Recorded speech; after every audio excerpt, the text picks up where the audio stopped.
All right, welcome on into a brand new episode of DCU Daily on Oh So Curious. It's gonna be a packed show as always. Well, we have to talk about a lot today because there's a bunch of new Superman news. We've got another set of character posters. This time we're meeting the press, as James Gunn put it, aka the Daily Planet staff. So we'll get into all of those posters. Warner Brothers also recently, one of their spokespeople, they basically denied the idea that they were ever, in the process of making Man of Steel 2 with Michael Bay in the director's chair and Henry Cavill coming back. We'll talk about that. Of course, we have some more Fantastic Four news. The movie's coming out soon, as you know. And we're going to look ahead to Megan 2.0 versus F1 at the box office, as well as Tom Cruise breaking Guinness World Record. So, and hey, our favorite bad superhero movie, Madam Web. Well, Dakota Johnson was recently talking about how it's not her fault that the movie was bad. I think John agrees with that sentiment, but we will talk about it. We'll get into it a little bit more. There's a lot of news regarding new movies and TV shows and a new season of Paradise, and I guess Samuel L. Jackson might be joining the world of Tulsa King.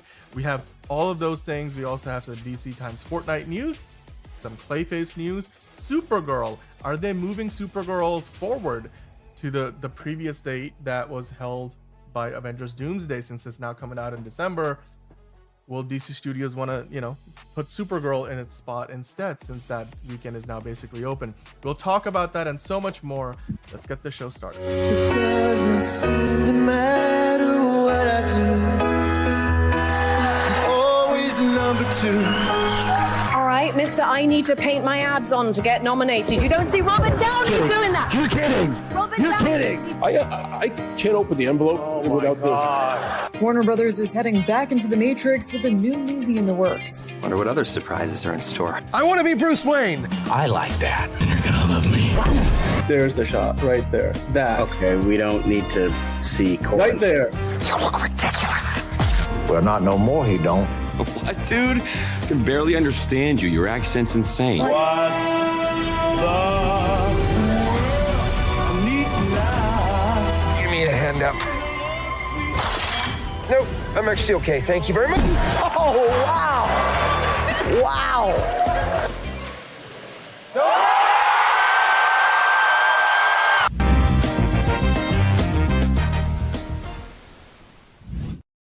All right, well, let's dive into the news, shall we? I did want to, before we do that, actually, let me say hello to everybody in the chat. We've got, let's see, we've got Hosea in the chat. Hello, Hosea. We got Tony.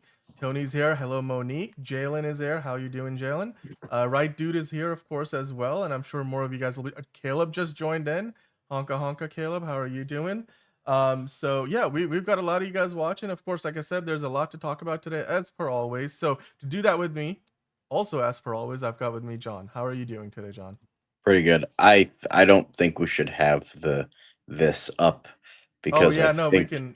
It's I think that's good. I think that's gonna be a mistake for all the weird comments we get sometimes. So yeah, let's not do that. But I'm doing good. I just had some ice cream, so I'm doing phenomenally. So like, great mood. Now I just need the Superman Blizzard to come out at Dairy Queen, and I'll be the happiest man on earth. So like, is that not out yet? I thought it was already. I don't think it's out yet. I maybe I gotta look like on TikTok or something, because all those motherfuckers gotta post like, oh, I have my thing. I gotta post every waking second of my life. So Yep. Wait. Hey, Caleb was listening to the Eagles and forgot we were live. Oh, it's okay. You're here. You caught us like 30 seconds into the show. Yeah, I mean, hey, Caleb, we will add some Superman footage into the intro. We are working on a new intro for the show. So definitely that's on the way. Also, we have Steven Ortega in the chat. Steven, I saw you followed us on Instagram today. We are doing well. Hope you are doing well, Steven. And Hosea says ice cream is his kryptonite. Well, we will get to some kryptonite in a bit. Right now, we gotta start off by talking about maybe Megan 2.0 might be F1's kryptonite. Well, that's the question that is on everybody's mind.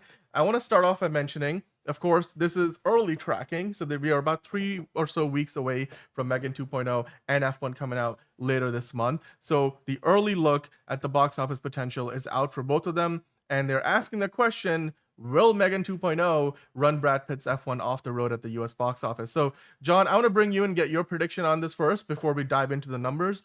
Do you think Megan 2.0 will make more money, or F1? Now, again, we're talking about opening weekend predictions. So we're talking domestic. We're not talking worldwide. We're not talking international. Right. Just the domestic numbers. Who do you think? Which movie do you think will do better at the domestic box office? It's honestly kind of tough because like Megan has like the weird kind of cult horror audience, which I don't know if that's gonna do it, but like she's also like now become like this kind of weird pop culture icon in a way. So that might have something going for it. But like at the other side, you have F1, which has an all-star cast.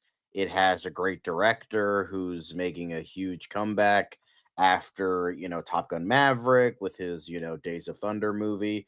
Well, his not slash diet Days of Thunder movie. So I'm honestly not sure, and I'm saying this from I'm trying to say this from an unbiased point of view because it can honestly go either way. Would I like F1 to make more? Yes. But I think it's tough because like I see a lot of weird love. I see a lot of I feel like Megan is getting marketed a lot more. Um so yeah, I think that could be it's up in the air. It really is. I mean, I'm gonna be seeing F1 that weekend. So I I'm excited for that. Like it looks so good. Like I couldn't care about less I couldn't care less about F1 to save my life. But like it's honestly genuinely looks like a really good and interesting character drama. Yeah, I I mean, look at mean, some of these images. I mean, the trailers yeah. have been awesome. Yeah, the So trailers have been magnificent. It looks exhilarating. It looks like edge of your seat, like looks action real. cinematography. It's just like taking everything, and then like you have like this new up and comer Damon Idris, like doing wonders. I know everybody has like loved this guy in like a bunch of indie projects, smaller projects. So I'm thinking that has something to do with it. But like I haven't seen a ton of F1 advertising. I've seen maybe it's just like because it's my circle, like Megan is a horror movie. Well, I mean, it's not really a horror movie anymore. It looks more like a comedy action movie now, which sure. Um, so that might have something to do with it, but it's up in the air because you have a lot of people going for Megan. You have a lot of people going for F1. It's two very different audiences. Not necessarily a Barbenheimer situation, but it's just like it's very interesting. If someone put a gun to my head and say you have to choose, I would probably unfortunately have to say Megan because I feel like that's like kind of the pop culture. And the thing is, it looks like garbage and people love eating that crap up. So, I have a feeling, I have a strong feeling, similar with what I was saying about I don't know if it was Barbenheimer or another movie, but like I think Megan is going to win domestic, but F1 is going to win worldwide because I feel like F1 with its style and with how it's filmed, I feel like foreign audiences are going to latch onto that more than this movie. So that's my guess. And so yeah, I think that's going to be the case. Um uh I mean Brad Pitt, yes, um Brad Pitt is still a draw. Yes, I do think so. But I think in this case, I think Megan is going to get domestic. F1's going to get worldwide. In terms of the domestic opening weekend, I think Megan is going to get it. But we'll see. Does that make it a better movie? No, because look, amazing movies like The Nice Guys have bombed, while garbage like Transformers 4 gets $1 billion at the box office. So that's just the natural course of things. It's Megan is junk food entertainment. F1 is like more prestigious Yeah, kind of character driven stuff. So right. No, I mean, hey, Megan going down the Fast and Furious route. and completely flipping genres in the sequels. Yeah, I Yeah. literally said when I watched the Megan 2.0 trailer the other day, I was like, this trailer is the definition of the franchise jumping the shark, because that it just completely flipped. Yeah, immediately in like, the sequel too, it's because it's that's it's what they're like trying to do. They're trying to like, oh, it's like we're trying to become the new Sharknado kind of crap. Yeah. So it's like, but the thing is, Yeah. when you make a movie that's like intentionally bad, it's not funny bad. It's just bad. Like Yeah. for instance, Madam Web, which we will be talking about We'll later. talk about in a The second, reason yeah. that movie's funny is because they tried to make a good movie and it sucked, but it's hilarious.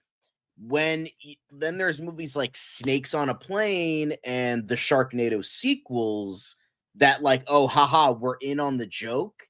It's not funny anymore, and it just becomes pathetic and ridiculous, and not in a I good hear way. you on that, but I mean, you could still, depending on how you go about it, you might still be able to do a good job with it, in the sense that I personally, watching that Megan 2.0 trailer, I'm like, okay, this looks like dumb fun. They clearly jumped the shark, but like it didn't go so it didn't look Sharknado bad. I mean, for all we know, it could be as bad, but we will get into that later. And yeah, like Caleb's saying, there's a difference between funny satire and funny garbage. Like, I think 22 Jump Street is one of the best examples of like a great satire sequel that took what worked in the first movie and then took it in a new direction while still staying true to Yeah. the franchise. I just wanted to quickly, before we get into the numbers, I wanted to mention, I personally like the Mark Wahlberg version, like, the first, which is the Transformers, which is Transformers 4. The fifth one was terrible. I really love the fourth one. But that's just me, Jose. I know that you prefer the. I mean, I prefer. I actually like most of the Michael Bay movies. I'm a big Michael Bay stan. Imagine like what if he directed his Um, Superman movie. I mean, Dude, you know what? That's also a preview for later in the show. But let's talk about the numbers. So we've been speculating. Yes. Now you give me your take. I think you said that Megan 2.0 might pull out a little bit ahead. Domestically, again, we're talking, when you were doing these early predictions, this is like 3 or so weeks out from when the movie comes out. We're not talking international numbers. We're just talking North America. That is the US and Canada. So F1 versus Megan 2.0. Now, according to Deadline and the projections that they're looking at here, they're saying that both movies are looking at somewhere between 30 million plus. So Megan 2.0 is hitting at somewhere in that 30 million plus range. And then with F1, they're saying that F1 might slightly edge it, because it's more of a certainty that it might do 35 to 40. So it looks like they will be pretty close, and I'm guessing that the marketing from here is going to determine which movie ultimately pulls out ahead. The other thing they're mentioning, of course, is that F1, while it might, not beat Megan 2.0 potentially at the box office in opening weekend, it will most likely do a lot better internationally because of how popular F1 is around the world, which we all know. Exactly. Right. That's what I was saying. Right. So now both of these movies, they come out June 27th to 29th. That's literally, I believe, the week before Jurassic World comes out, Jurassic World Rebirth. So they're both going to run into that behemoth the following week. So they'll only really have that 1 week to make a lot of their money, and then, hope that Jurassic World doesn't just sweep everybody away the following weekend. Plus, Jurassic World is releasing on a Wednesday because it's the 4th of July holiday weekend. So now, with that in mind, you were mentioning the audiences, John. They mention here that obviously with Megan 2.0, the audiences that are most aware of the movie, they're women under 25, and then women over 25 as well as all men. So the women under 25 is like the most aware demographic. They're probably like the biggest demographic for the movie. And then for F1, the first choice is the men over 25 demographic, then women over 25, then men under 25. So there is some crossover between the two, but you could tell that one is slightly leaning more female, one is slightly leaning more male, which is understandable. As far as comparisons go, for F1, you guys were talking about how Gran Turismo, Ford versus Ferrari is another one.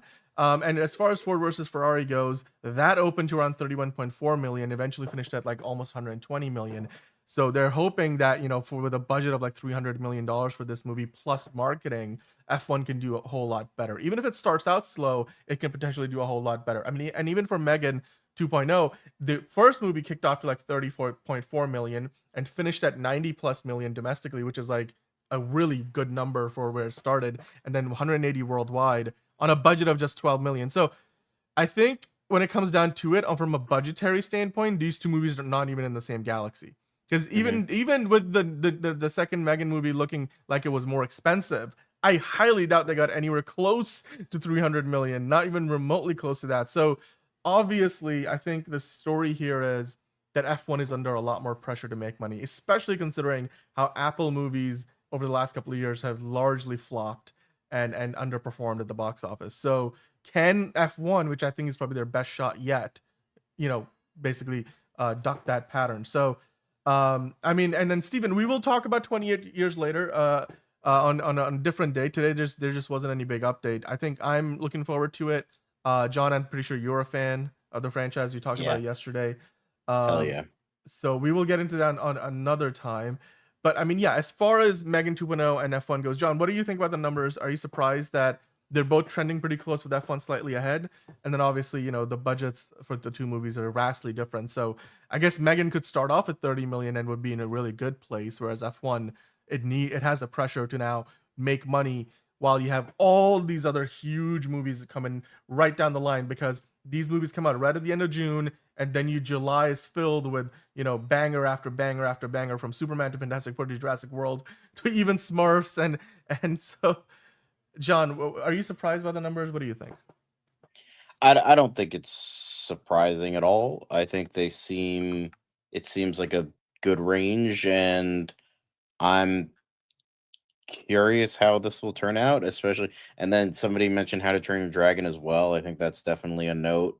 But that's gonna be already out like for a week or two, right? At that point. So I thought it was coming out the same weekend. My bad. But no. How to Train Your Dragon comes out next week, I'm pretty sure. Yeah, next week. Yeah, okay. So it's gonna be, I mean, that could also 2 like weeks How to Train Your Dragon. ahead. I think what they were saying, like, with the fact that even though these are both coming out the 30th, the family movie that came out the week before is still gonna take the cake, which I could also see that as well. Yeah.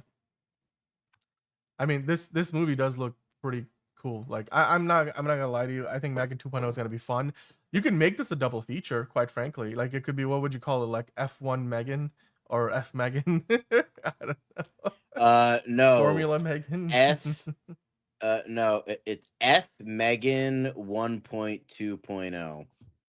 Hey, there we go. That's totally gonna stick. Hello to KYO in the chat. Man, I don't know what that symbol in the middle of your name is. I'm trying to like at you in the chat, but anyway, I'm not surprised that F1 is pulling ahead early. And again, I think it should. I feel like it's actually a low number for where it's gonna start. I feel like this movie, I don't know, like you said, John, earlier, they haven't quite maybe put it out as much as they should have. The movie looks fantastic. They shot it at real F1 races and real venues and events. Obviously, they put the cameras right within the F1 cars themselves. So, and Brad Pitt like drove the thing himself as well. So they have all the tools and the pieces. And then you look at the trailer, you look at the chemistry between Kerry Condon and Brad Pitt's characters. You look at Damson Idris's character and what he's doing in the movie. All of that just looks fantastic. This movie has every ingredient to be successful. I just think marketing wise, maybe Warner Brothers didn't quite commit to it as much as maybe they should have, or maybe they're just thinking people will just show up because this is the same director as Top Gun Maverick and the same producer as Top Gun Maverick, and obviously it's Brad Pitt, and F1 has an audience.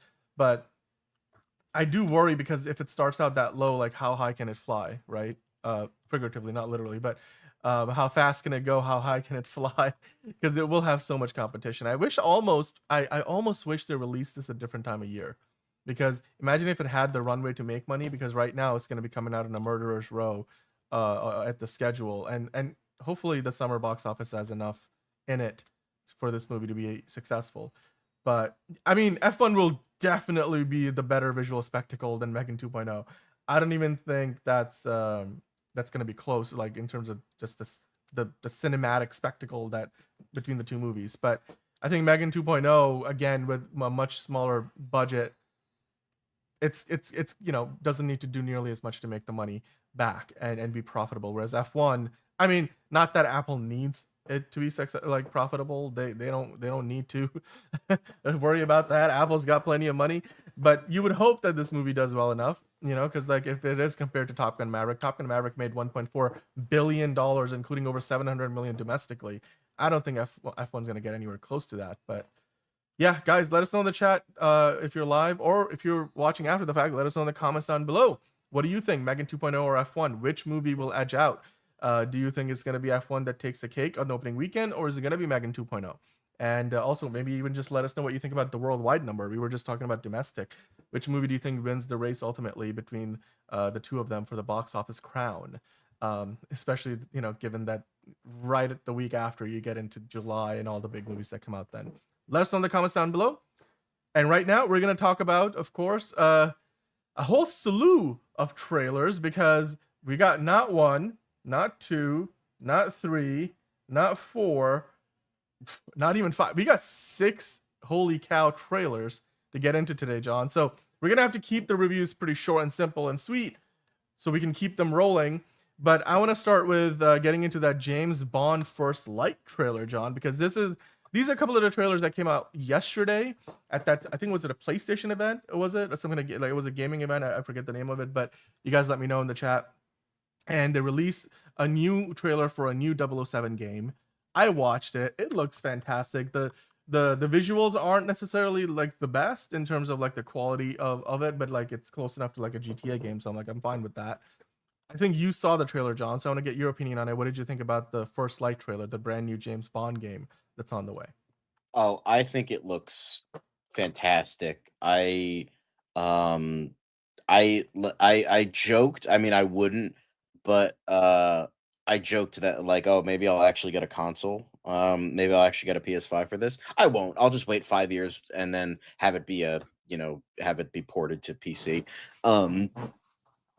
But I think this looks great. I will definitely be watching playthroughs of it on YouTube. I think it nails everything. Like, it nails everything that Thank you, I Caleb. would want to see in like a James Bond-esque prequel. It is coming from the guys who did the Hitman series, so that's definitely a good sign. Maybe James Bond isn't as dead as we thought. Well, at least in the video game side. I mean, I think like movie and TV side, I think that's like dead. But like maybe books and video games and comics, he'll be maybe okay. But this looks great. I think it's like it nails so many vibes and auras of what the character is. It has a little bit of novels. It has a little bit of the grounded edginess of like Dalton and Craig, but it also has a little bit of the outlandishness of like Brosnan era or Moore era Bond. I very But much thought this looked like a Brosnan, like not yes, Brosnan or more. Brosnan-esque. It's definitely hits Brosnan, but I feel Yeah. like there is still like kind of like, especially I think it's later on in the trailer when he's We like will get into that, fighting. by the way, Monique. Like Yes, we will get into yes. that in a second. But go ahead, Um, John. You were saying. there is a scene where he's like fighting guys at night. I'm like, this looks like a Daniel Craig Bond movie right here. Yeah. And I mean that as a compliment. So I'm super stoked for it. I will definitely, I can't play it. I mean, I don't know anybody who has a PS5, and I don't plan on getting one when like that generation of consoles is already out the door anyway. So I'm excited for this. I think like it definitely feels like it nails a lot of things about the character. Like someone noticed in somebody said in the comments that again, I'm unfamiliar with the novel James Bond, but they gave him the scar that James Bond has in the books in this game. So it's definitely like these guys understood the assignment. Like these guys did their research. They know the character. They like the character, and that's the vibe I'm getting. I mean, maybe the game could suck. I don't know.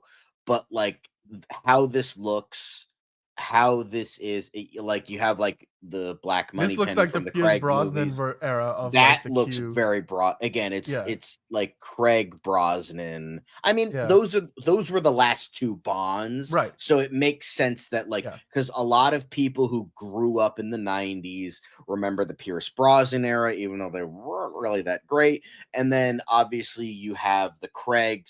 Like it just ended like 4 years ago with No Time to Die, so that's fresh in people's minds. So the fact that you're getting both of these, but also still touching upon other eras, like I see a little bit of Connery and Lazenby, I see a little bit of more, not as much, but it feels like these guys knew what they were doing, and it feels like this is going to be another installment of the greatness of the James Bond video game sub franchise of the James Bond universe. Yeah. I mean, Pierce Brosnan is still doing great This things. scene like is Fiona what I was saying, talking about. with Mobland. This scene Yeah. right here, where he's like the fight, like it just like the glow of the it just like this is so That's modern, but that's it also like very Daniel works. Craig from Skyfall, right? There's that scene where he's doing the fight sequence in one of the skyscrapers. I think he's in like Hong Kong or something.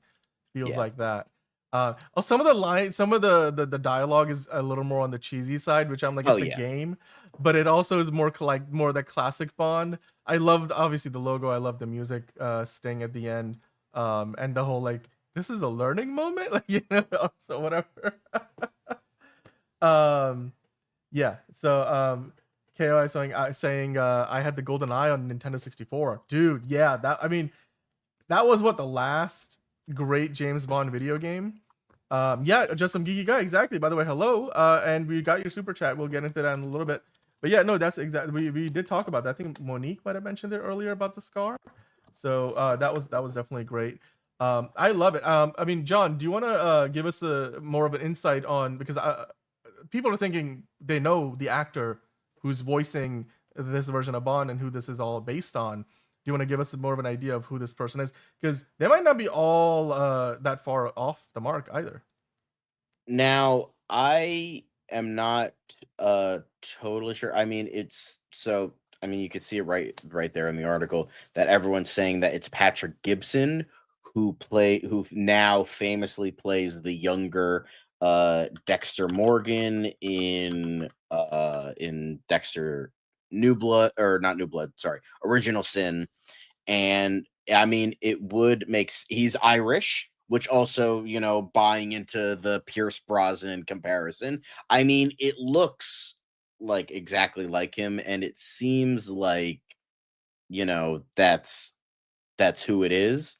And yeah, I mean, it says it on his, it says it on his Wikipedia page. So I'm pretty sure,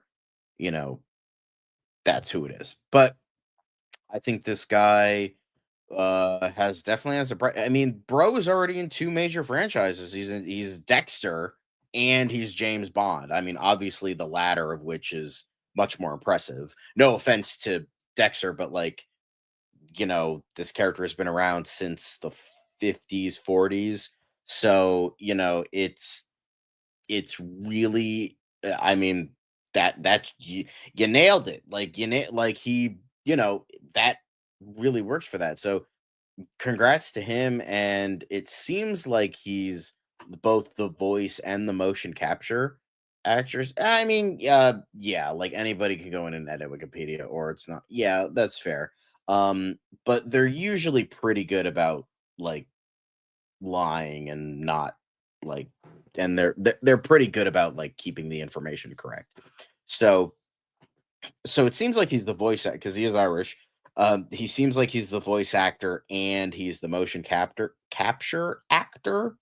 So, because I mean, they have it because I mean, there's a lot of points where it's like the voice acting is different from who the character looks like and the motion capture. So, I mean, usually, like for instance, Camilla something, or I forget her name, Tomb Raider, the new Tomb Raider games, they pretty much she did both the voice acting and the motion capture. So, yeah, I think that's really awesome, and I think as I was saying, I think he has a bright future ahead of him if he's like James Bond already. I know it's a game and it's lesser, but because it's not, the movies, but considering how dead this franchise is on the big screen, I think this is where people can get their James Bond fix without the bullshittery of, the Amazon movies and TV shows that will follow in the coming years. So this looks great. I can't wait for it. And hell yeah, like James Bond, as you can see, I am not dead. Yeah, it's a very cool title. Very cool title. Definitely James Bond-esque. I would recommend it. I know a lot of people hated it, but I really liked it. I thought it was, it's definitely not as, it's like right in the middle. It's not nearly as good as Casino Royale and Skyfall, but it's way better than Spectre and, from what I've heard, Quantum of Solace, because I have not seen Quantum of Solace, but that's considered the worst Daniel Craig movie. So I would recommend seeing it. It's very good. But yeah. This is this looks fantastic. Yeah. Wait, is it on other? Oh, I think it is. No, it's gonna be on PC, it's gonna be on PS5, it's gonna be on Xbox. Because the initial trailer, it only showed PS5. So no, it says it's on Steam. All right, I'm adding it to the wish list. Hell yeah. All right, cool. Now I don't have to wait 5 years to play it. Hell yeah. Oh, it's gonna take it's gonna take everything from my, from my computer, but yeah, I'll make it work. It's fine.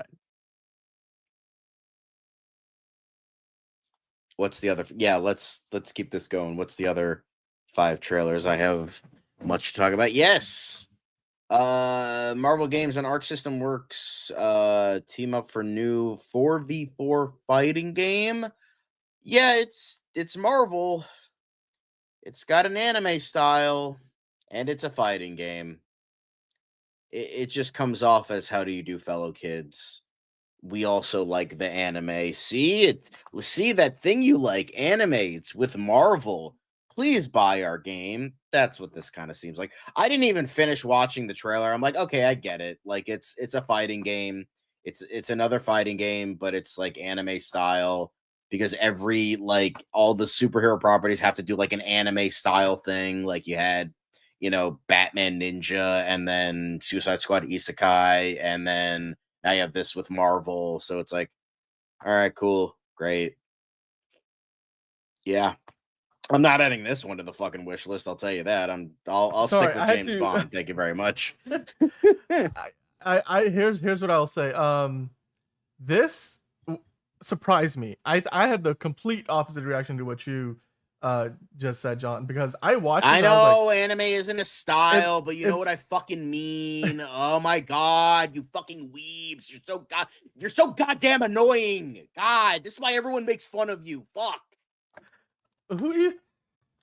You're taking that personally there. Jesus. Actually, I'm like, all right, I fucking get it. Goddamn. Anyway, whatever. It looks fucking stupid, and I'm not buying it. I'll stick with James Bond. Whatever. Okay. Anyway, Dan, what were you gonna say? Yeah, sorry. I didn't want to step on your toes there. Right. Okay. All right. There's a whole thing going on in the chat. I just wanted to say this game, I went into it. I was like, oh, okay. All right. How good can it possibly be? But then I started watching through it, and literally I felt a huge grin on my face as the trailer finished. And I love this. I love the look of this because, again, I like that whole anime style. To me, it kind of looks. It's not a style, Dan. You can't say that. Okay. Or else you're gonna get them to fucking yell at you and call you an idiot. I like the animation style. Let's just say that. Yes. I like the animation style. I like the game mechanics. It very much reminds me of those old Tekken Street Fighter games. That's definitely good with me. Vibe. This is complete visual overload in terms of the amount of colors and the amount of things happening, especially when you get into later on in the trailer they do the 4 versus 4 mode. It gets crazy. But we were talking, Nintendo Switch just came out, and there's like the whole Mario Kart you can get with it, or Super Mario World, I think it is. So this game looks fun to me. What happened? Am I okay? You're okay. I okay. kind of ducked out a little bit. Yeah, the no, you're Japanese, good. they're on to me. They heard me yelling about the anime, so now they're gonna dox my, You're they're gonna good. shut down my live stream. Yeah. Can we isekai the Snyder Bros? The Snyder Bros? Oh, I see what you mean. Okay. Sorry, never mind. I love this trailer. I love every bit of this. I can't wait to get this game when it comes out. This will be fun because it's like a party arcade style game. Like you just have fun. You just get on and have your friends and just pass the controllers around and on with it. It looks great. Again, in lieu of Tekken or a Street Fighter, I would play this. Why not? Like I think one of you guys pointed out it was like Marvel versus Capcom or something. It's kind of like that. I mean, the amount of detail, the artwork looks fantastic. You don't see, I mean, this from every game these days at a time when a lot of AAA games suck. So I do play some games. No, I was just playing 7 Days to Die earlier today. That's my new obsession. That's my new addiction right now is 7 Days to Die. It's so fun. Like I could play that like for pretty much my week off. I played that almost entirely like a week straight because that was like I got so addicted to that. I'm still addicted. Like I gotta like okay, I gotta do other stuff. I gotta be productive during the day, but it's like the Green Goblin mask. It just calls to me, and I'm just like, yes, master. I mean, whenever they announce the actual release date, I'm going for it. It comes out on the PS5 and Steam, so you can play it on your PC, John. I have a PS5. I have multiple PS5s actually, but anyway, I'll play it on the PS5. I don't think I should do I did one gaming video on my main channel, and it has the least amount of views on my channel. Last time I checked, it was like at like 40, maybe like 50 views, not even. Maybe even like 20. So, I mean, no, probably not. I don't think there's enough. There's enough, stuff we're doing. So, fun fact: back when Katriana and Mags had their thing on, they wanted to do their own show. I think they want to start their own podcast. I'm sorry for making fun of you figure drawing. It's just like I dealt with so many annoying anime fans over the years that it's just the actually nerds just really get me. So it's like, it just gets so annoying after a while. So I'm sorry that I jumped down your throat. We love you figure drawing. It's okay. Caleb will bring the audience for you.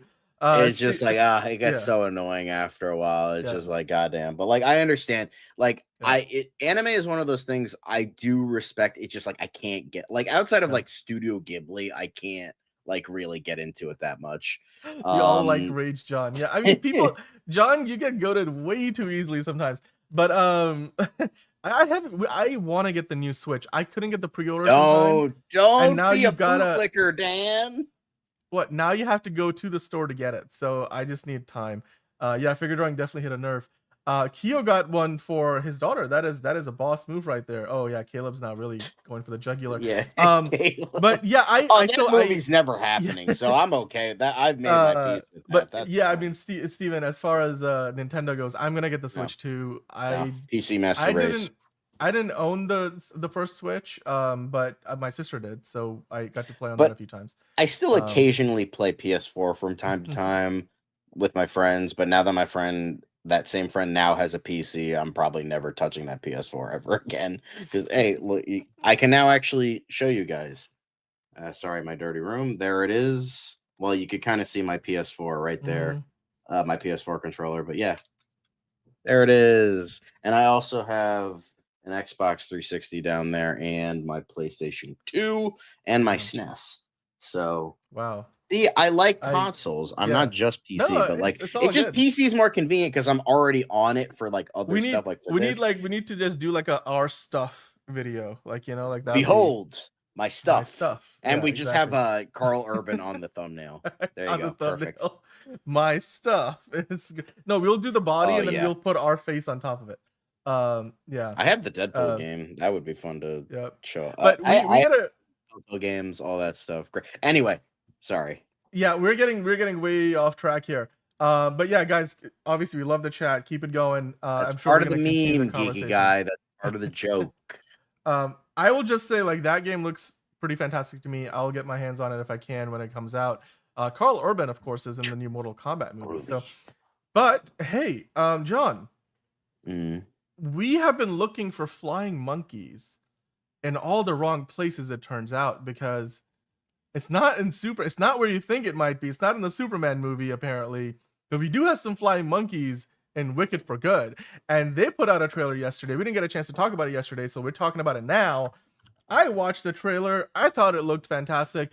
It looks way more CG than the first movie for some reason, but that might just be like the parts of the movie that the trailer is showcasing. It definitely, obviously as a direct adaptation of the play. I do wonder how the story is going to end, because I haven't seen the play entirely myself. I've only just heard from people about it. So I don't know how this ties into the Wizard of Oz, and if it's going to retcon the story of Cynthia Erivo's character. But like, because the Wicked Witch, is she going to be an anti-hero? She just misunderstood? Is she actually like wretched like she is in the traditional story? So we'll have to, that's something I'll, figure out. I guess we'll find out when the movie comes out. But the trailer was good. I enjoyed the trailer. I liked what they provided us. A lot of Ariana Grande. You definitely get a lot of Cynthia Erivo. John, you saw the trailer. What are your thoughts on it? Mutant monkeys? I guess they're mutant monkeys. I mean, I guess it depends on what John M. Chu might define as mutants, because clearly in the the MCU we have mutants, and the DCU we have metahumans. So, if you go off of that. But John, Wicked for Good, the trailer is out. The first official trailer. What did you think about it? I will say, I'm very happy to see that they definitely fired the guy who edited the trailer for the first movie. Because Jesus Christ, that trailer was so horrible, and it just made it look like the worst movie imaginable. So this is I didn't way like better. the trailers for the first movie at all. I thought it looked terrible. It looked justice like, even if I didn't love it as much as everyone else did, I thought it was a good movie. However, I do think it's a flawed movie. I don't think it's Best Picture nominee worthy, but I will say this is definitely a better edited trailer. It's there's more engaging. Does it have color? It does have a little more color. This still has that Snow White problem where it's like a lot of muddy colors. Like not the kind of vibrancy. It's like, I don't know why. Like, because basically everything is colorful, but then they slap like a warming filter on top, or like a cooling filter, so it mutes the colors a little bit. I don't know. I'm not a big fan of that these days. Like, neither do I. Have the same problem. So yeah. But anyway, John, what did you think about like the story that they're telling you with the trailer too? Yeah, I like it seems like, I was talking about this the other day, how I do hope that it's like we do get like as as it follows the book more, because I feel like because like, again, you're making this 2 movies, so it's like it feels like they need to include more of the book, and rather than just adapting the musical. And I'm kind of getting that vibe that they're doing it here. But Jonathan Bailey only just showed up in the last Wicked movie, and it kind of just blew up. Exactly. That's why I respect him so much. Like, but Jonathan Bailey is also in the new Jurassic World movie. He's having well, that's what they're saying. He's in everything now. Yeah. So I think this is definitely. I wouldn't say I'm like super excited for the movie. I think it looks good. Like, it looks really good. I hope it's better than the first one. Like, first one I'd give like a 7 maybe. It was like a good movie, but it did have a bunch of problems that prevented it from being better. And don't get me wrong, that fucking title is still terrible. I don't care that it's one of the songs. You pick a better title. It's terrible. Like, Wicked Part 2 was fine. You didn't have to call it For Good, because look, like the song. I get it. It's based on the song. It still sounds like a because when you say Wicked for Good, it sounds like it doesn't sound right. But outside of that, I think it looks very good. It looks good. Like, it's definitely, oh my god, it's just so much better than it's so much better than those initial trailers for the first movie. Oh my Yeah. god. By Like, the way, hello Antonio, and definitely as Antonio's asking you guys, I see a lot of you guys watching. Please hit the like button. We really do appreciate it. It's one small click for you guys. It really does help us out a lot. And of course, as far honestly, that would have Fiona, been a better title. more wickeder. We should, you know what? We should do like a tier list on potential better titles. I think Liz will enjoy that too. Maybe we'll have Fiona on as well. We'll just all have our own ideas, and you guys can pitch in some. Also, okay, so I can't answer the question that Hosea keeps asking. Is Wicked better than Barbie? Because I haven't seen Barbie. So I as can. someone I who's was gonna seen say. both, what do you think? I will say Barbie is better. I personally enjoy Barbie. It's also more colorful. It's also more rewatchable. I felt like after watching Wicked, I couldn't go and watch that like 3 more times in a few weeks time. I saw Barbie 4 times in a month, so that's at least on one metric. But then and even beyond that, I just enjoyed watching Barbie more. That just be my opinion only, right? Like a lot of people might say the complete opposite, or for some people it's just subjective. Like both of them are great movies. I personally, if I had to make a choice, I would say Barbie is better. Wicked 2 Electric Boogaloo. That's always a good idea. That's never not a good idea. We should definitely consider that. But hey, let's keep the ball rolling here, John, because we still have quite a few more trailers. In fact, we have 3. Yeah, more we're trailers to get 45 into. minutes and we're already we're still talking about the 1st part of the show. We're gonna, because hey, I know you're gonna want to talk about this a lot because I know you love Alien Earth, but I implore you to keep your thoughts concise because I'm sure we'll be talking about the show when it comes out. I'll be quick, I so swear.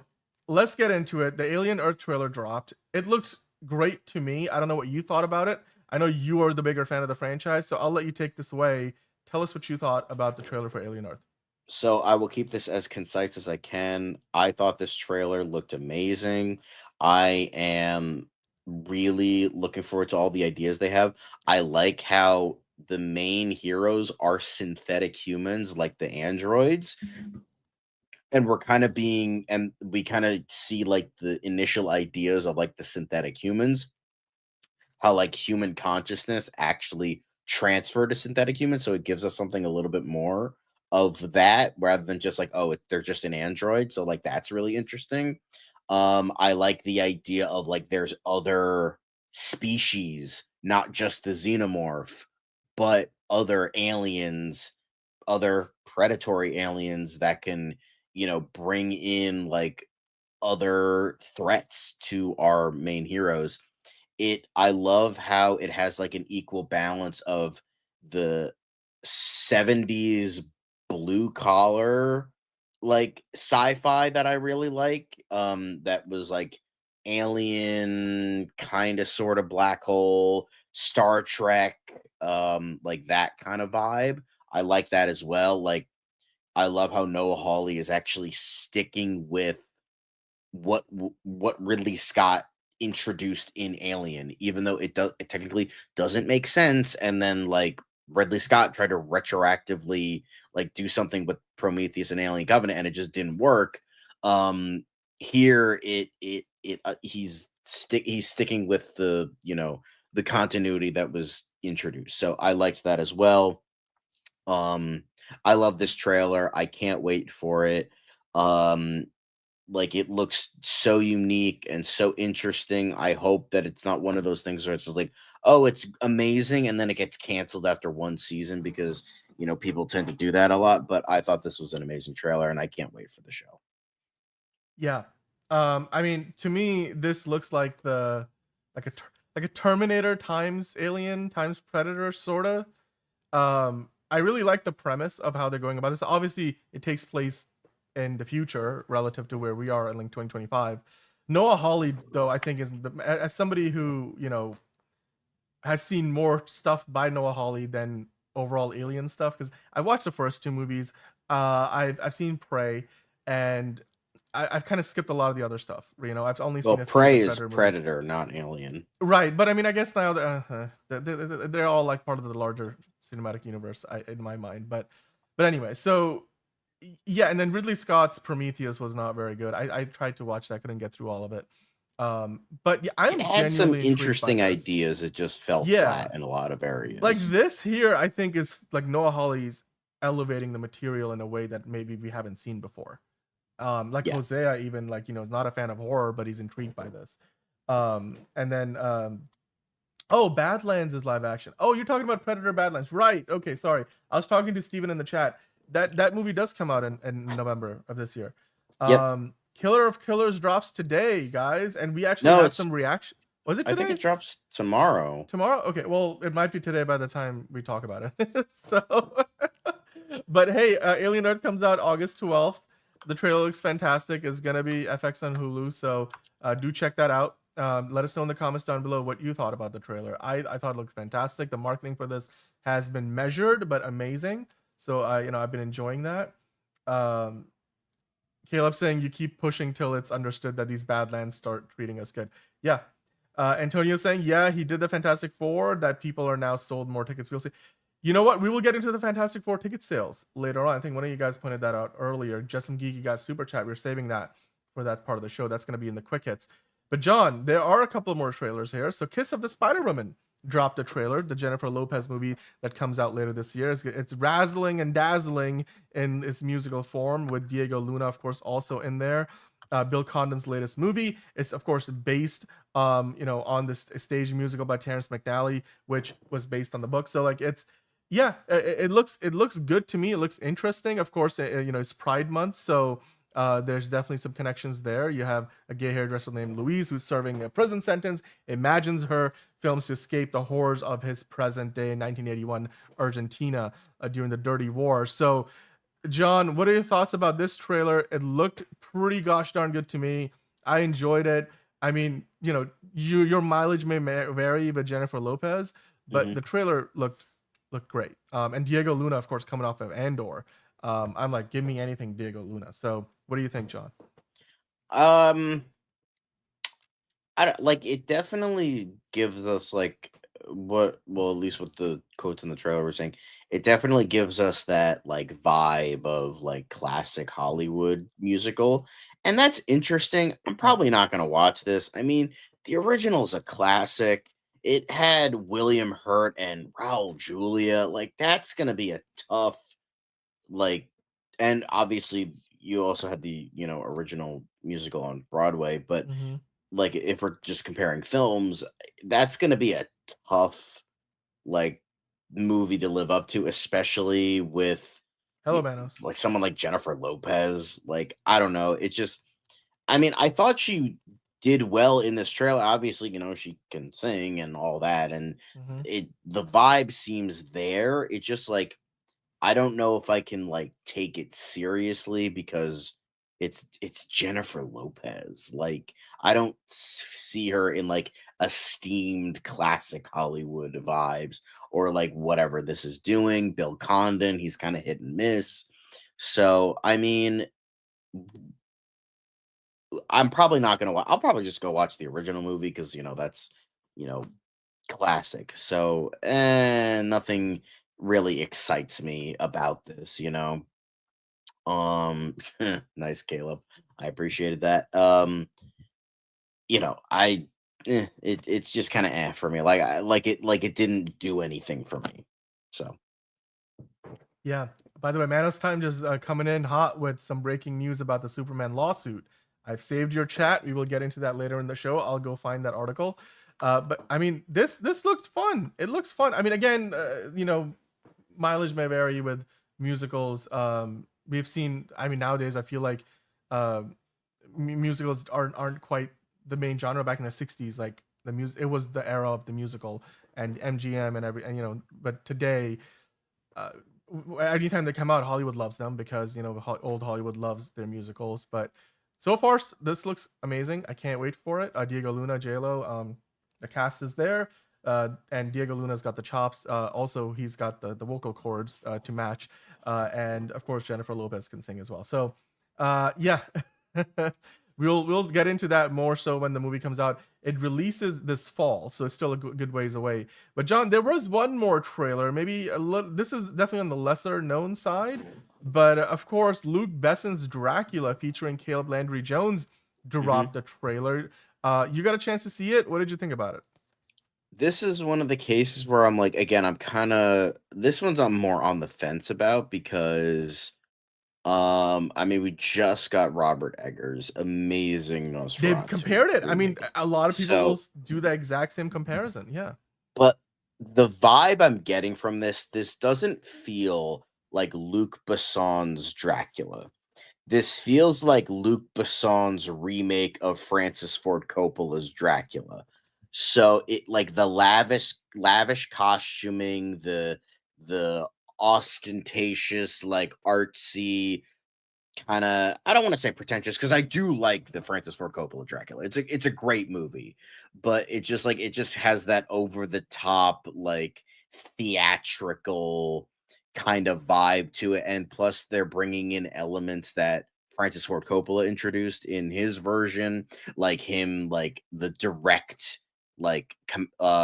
connection to Vlad the Impaler, and like how the wife was the Mina is a reincarnation of the wife that his of Dracula's wife and all that. I think Caleb Landry Jones, I think he's a very underrated actor. Um and I think he'll do the job fine. I don't know about Lily Collins. She's kind of hit and miss. But would I watch this? I mean, if it's available in a theater, then I'll watch it. But considering that this is like Luc Besson is like sticking to mainly French films, and plus Christoph Waltz as Van Helsing, like that's pretty awesome. Not gonna lie. So I'm really on the fence. I'm like, I would have preferred if Luc Besson just kind of did his own thing rather than like essentially copying what came before with Coppola, because that's the vibe I'm getting here. This just feels like, oh, let's just do Coppola again, and it's like Coppola did it, and Coppola did it well because he's Coppola. So I don't know. I'm a little on the fence. Like I would be curious enough to pay money to see it in a theater if it's available. If it's not, then I'm not gonna like be like, oh, I couldn't see it. Gosh darn it. Um, I'm not gonna like cry over it or anything like that. But I'm curious enough as is. Yeah. I mean, hey, Lily Collins, I think, is certainly going to help sell the movie. She's got a lot of star power there, and of course, Luc Besson, a good filmmaker in his own right. I think the comparison is fair to the other previous iterations of the Dracula movies, but I still found it to be again an interesting trailer. It wasn't like I was sitting there like yawning or anything, and so I can't wait to see what comes of it ultimately. Are you hiding vampire in your basement? What are you talking about, Caleb? Because Christoph Waltz Oh, in okay. Inglorious Bastards, are you hiding the Jews in your basement? Yeah. Okay. I got okay. The Luke Evans Dracula movie. Monique likes that one. And then there's Steven Ortega Never saw it. asking, do you see any Oscar chances with that movie with JLo? You know what? It's just too early to tell with that trailer. The Kiss of the Spider Woman. They did a presentation at CinemaCon. That was great. The trailer today looked good. It's possible, I suppose. It's always a possibility, but until the movie comes out, we don't know. I mean, it's gonna be in that award season, time period. So we'll have to just wait and see. Yeah, I mean, hey, and you guys are pointing out in the chat about the Superman lawsuit, Manos Time and Antonio. Where did you find the story? Let me know, because I was looking for it so we can bring it into the show and during DCU Daily, but I couldn't find it. I mean, is it on social media? Did you guys find an article online? Because I don't know where that news is coming from, but yeah, Luc Besson did The Fifth Element.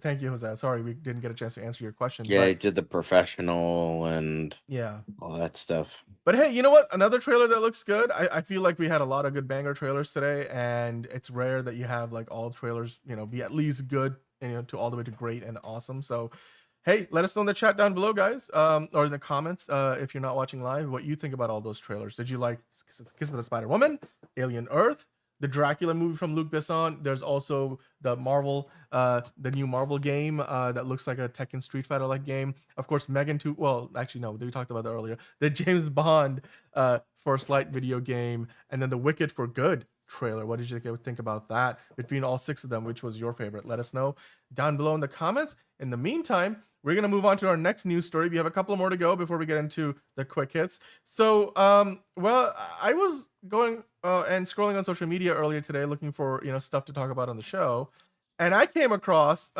this reel of Tom Cruise performing the parachute stunt from Mission Impossible: The Final Reckoning, and apparently, as part of that whole stunt, Tom Cruise set a world record for setting his parachute on fire a record 16 times, which is kind of insane to think about. I'm like, I know that when he does the stunts, he does multiple takes. He hung off the side of a plane like a dozen times, so I suppose I shouldn't be surprised. But still, I mean, he's got 2 parachutes on.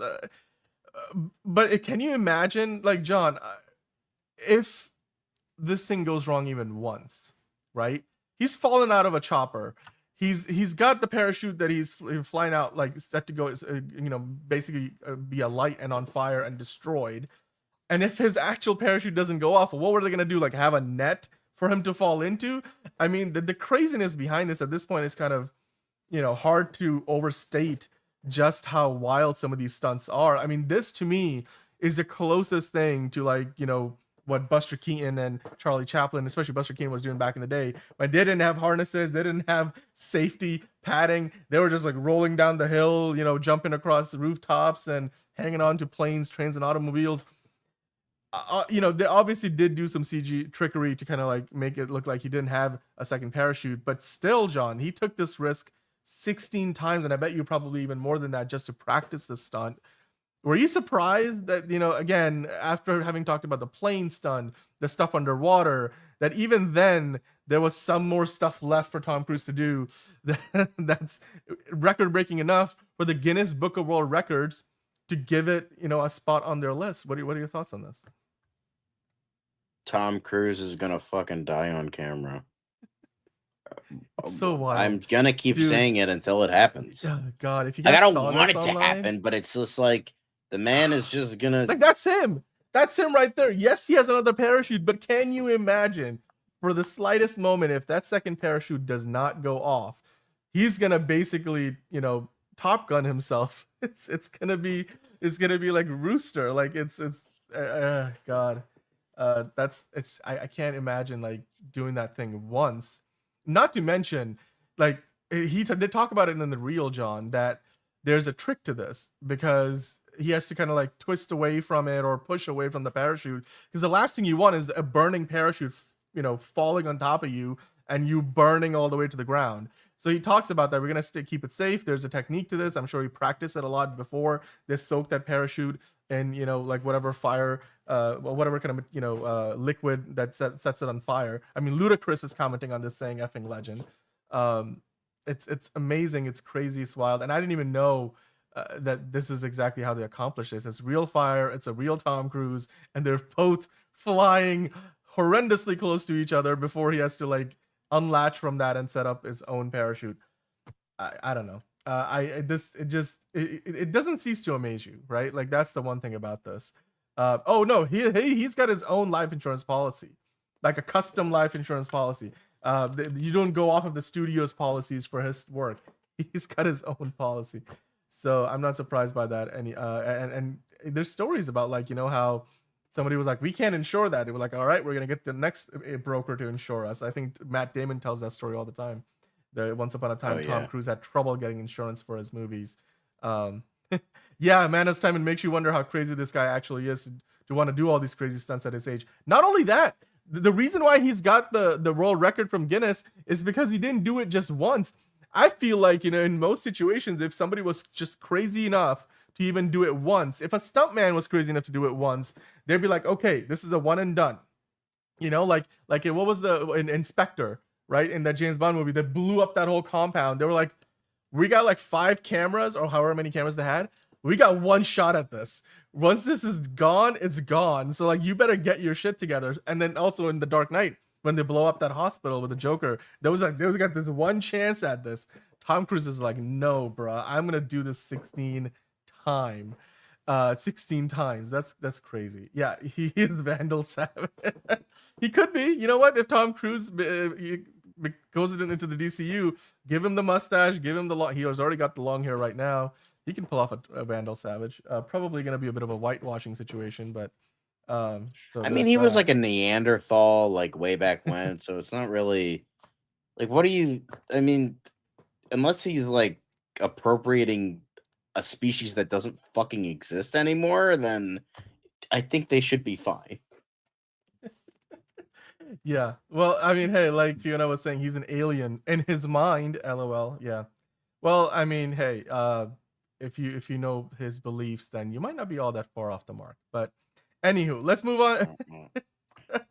But before we move on, guys, let us know what you think about the Crazy, Guinness World Record breaking stunt that Tom Cruise did. One of several. I mean, they can't, they cease not to come. You know, they don't cease, whatever the term is, coming up with more crazy stunts for him to do. And despite the fact this might be the last Mission Impossible movie, Tom Cruise says that he's gonna be an action star till he dies. So John might be onto something there. Let us know in the comments down below what you thought about Tom Cruise's Guinness World Record defying stunt of falling out of a plane with a parachute on fire, then coming off of that, and then hoping that his other parachute fires off 16 times. Let us know in the comments down below.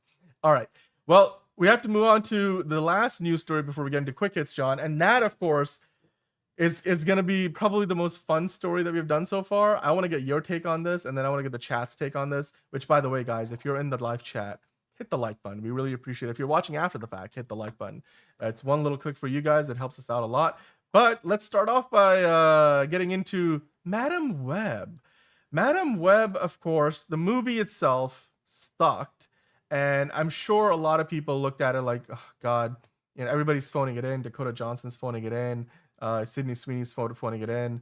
So, I mean, hey, there's apparently been a recent interview with Dakota Johnson where she wanted to set the record straight by saying that, hey, Madam Web wasn't my fault. It was the dumb decisions made by people who don't have a creative bone in their body. So John, I'm sure you went through this article, and so I want to get your take on this. I, for one, I'm like, okay, Madam Web was not the worst movie I've ever seen, but it's also definitely one of the worst superhero movies I've ever seen. You know, people have made fun of it now for however long it's been since the movie came out. What do you think about Dakota Johnson coming out and saying, hey, that was not on me? Don't put that on me. It was on the people who made all the dumb decisions, who don't have a creative bone in their body. What do you think about that, John? I mean, yeah, it's just blaming the actors never makes sense. Like, oh, sending death threats and all that to the actors. It's just like they were. I mean, there is some blame like a little bit because they are the ones that, you know, can try to make the stuff work, and they didn't. I mean, they didn't try, but like Sydney Sweeney had fully admitted, she's like, I only did Madam Web so that Sony would greenlight Anyone But You, and that was like the movie that like made her like a star, at least on film, overnight. So there was that. So it's like she's a smart businesswoman, so she's clearly making moves to like advance her career. And Dakota Johnson is 110% right. Like she like I wasn't at fault. Um yeah, and she's not a box office draw. She's not, I wouldn't say she's a terrible actress, but she's not the greatest actress ever. But like it's just um it it it's just like it's the director, it's the producers, it's the people that want to make this Spider-Man-less Spider-Man universe work. And maybe they could have like done a Madam Web movie properly. It could have been like a good cerebral and surreal kind of movie with how with at least with how like how Madam Web is in the universe of Marvel, like how like she is like sort of this like I wouldn't say she's like Dr. Manhattan, but she's kind of this like intriguing omnipotent character, and you could have made that work, but they just made a like run of the mill crappy 2000s-esque superhero movie that just didn't work no matter which way you look at it. The only reason like it's the only reason to watch it is because it's funny. Like, get drunk, get high, and watch it. And I don't blame her or any of the actresses in this movie for why the script was bad, the directing was bad, and the producers, as she said, do not have a creative bone in their body at all. That's just a fact. Producers never are not because that's not what they are. They're not creative. They're not supposed to be creative, but they also continually, sorry, make really, really dumb decisions. Is that a K-pop group or something? Why are they at Madam Web? What the who is this? What the fuck? No, that's also sounds dumb. Like what?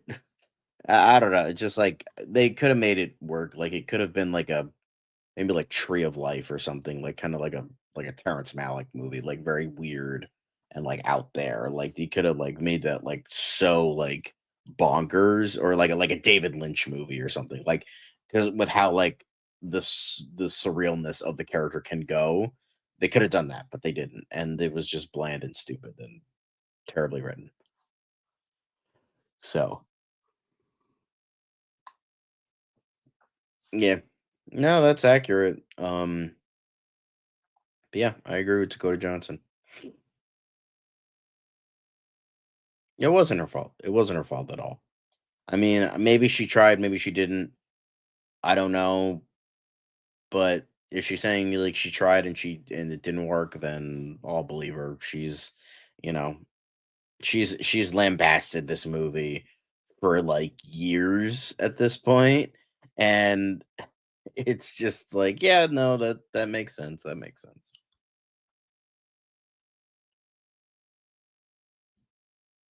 Those are my thoughts. I'm kind of done. There's nothing else to talk about. So, moving on to the next thing.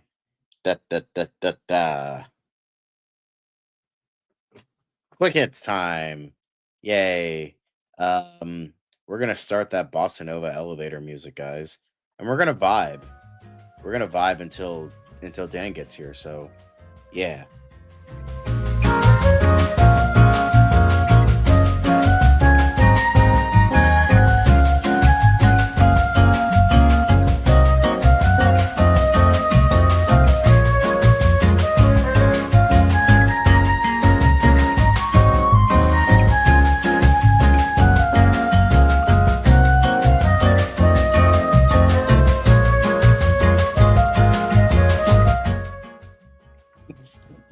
No.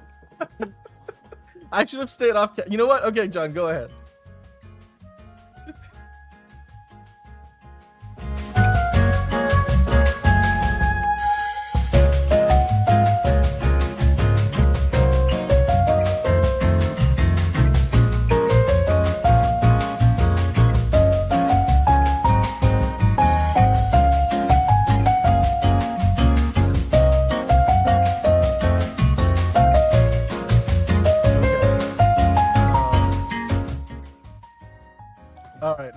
Okay.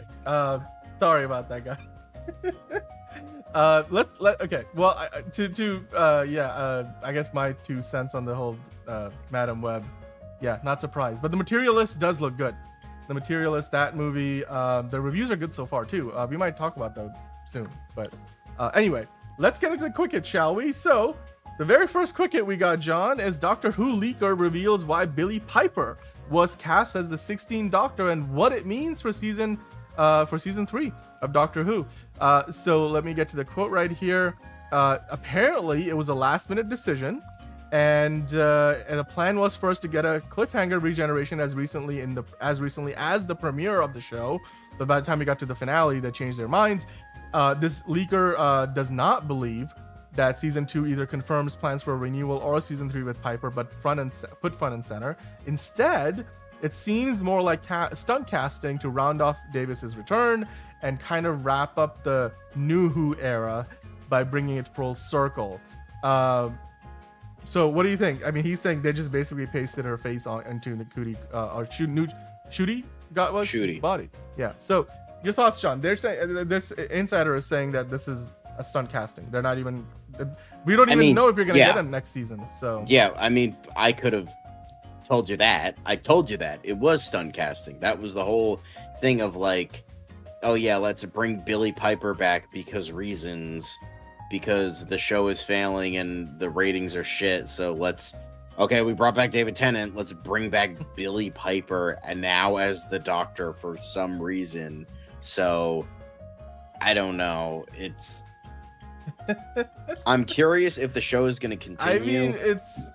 I mean, I guess David Tennant wasn't available. They didn't want to make it too obvious of a stunt casting. But anyway, we'll just wait to find out till we get a season renewal for. I don't know if we're gonna get that, so we'll see.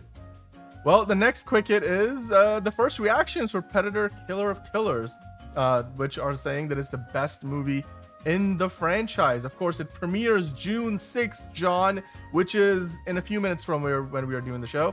So, some of the reactions here. The first one I'll read off here is who is this from? Well, I don't care who it is. It's from somewhere on X. Film critic Bill Brya says, "Psyched to say that Predator: Killer of Killers is the best Predator movie, well, since Prey. Gorgeously animated, incredibly visceral action sequences, and ingenious structure for an anthology, words, and a fantastic expansion of the Yautja hunting grounds. This series is in great hands." Also, some of the other reviews, are calling it a big surprise. It's awesome. John, Predator fans will fall in love. That's the sentiment. What do you think? Are you surprised that these reviews are as good as they are? And are you looking forward to seeing it? It's going to be on Disney Plus and Hulu in, I guess, a matter of minutes, or depending on what time of day. It's certainly going to be on there tomorrow. Sometimes it's like midnight. Sometimes it's not. But I'm stoked for it. I can't wait. And if it is the best, then I would agree with that just from seeing the trailer, because that trailer, it's pretty much doing what like we all wanted with this franchise after Prey. So, Yeah.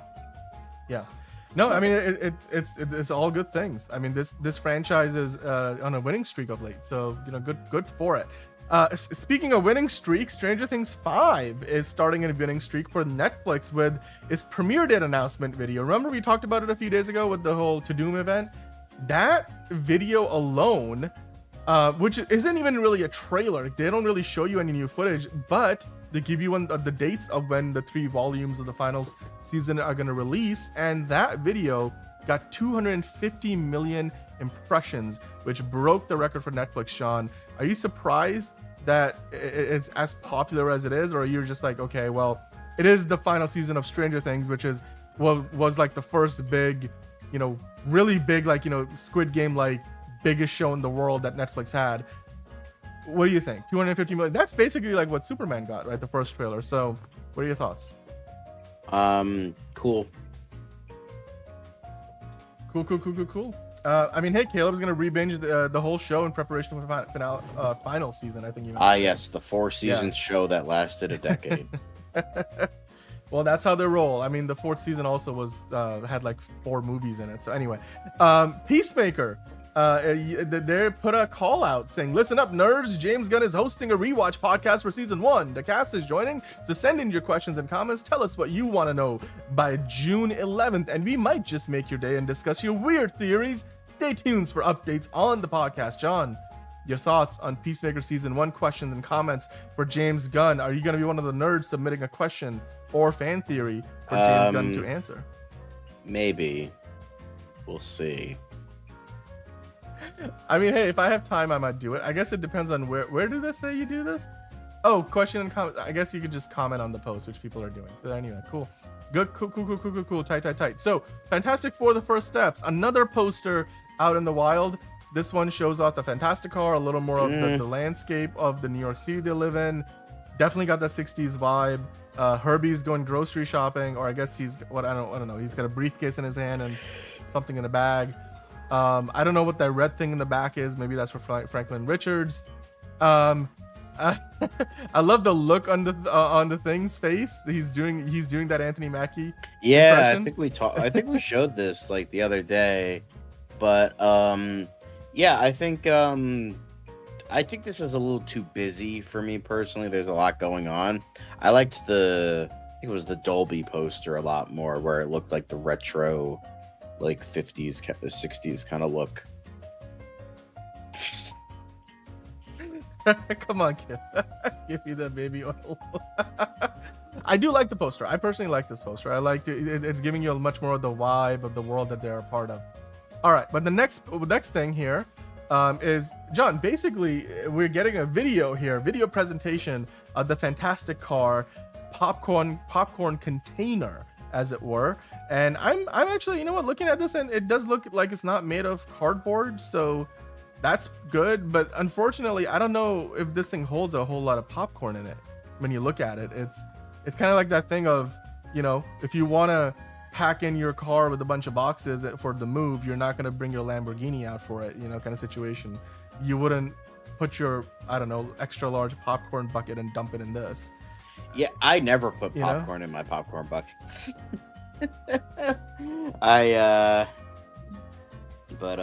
Hello, Ron. Bye, Ron. Hi, Ron. Yeah, it looks like a small popcorn can maybe fit in there, but that's kind of it. Like, here's the thing, I would get this, but like, again, I wouldn't put popcorn. I never put popcorn in it, but like, I can't imagine actually putting popcorn in this though. That's the, you know, but like, well, hey, that's what it is. I think at this point, like, they're just like saying, okay, well, it opens up and you can put popcorn in it. I might as well just get the Fantastic Four action figures and use them with this and stage them together. But anyway.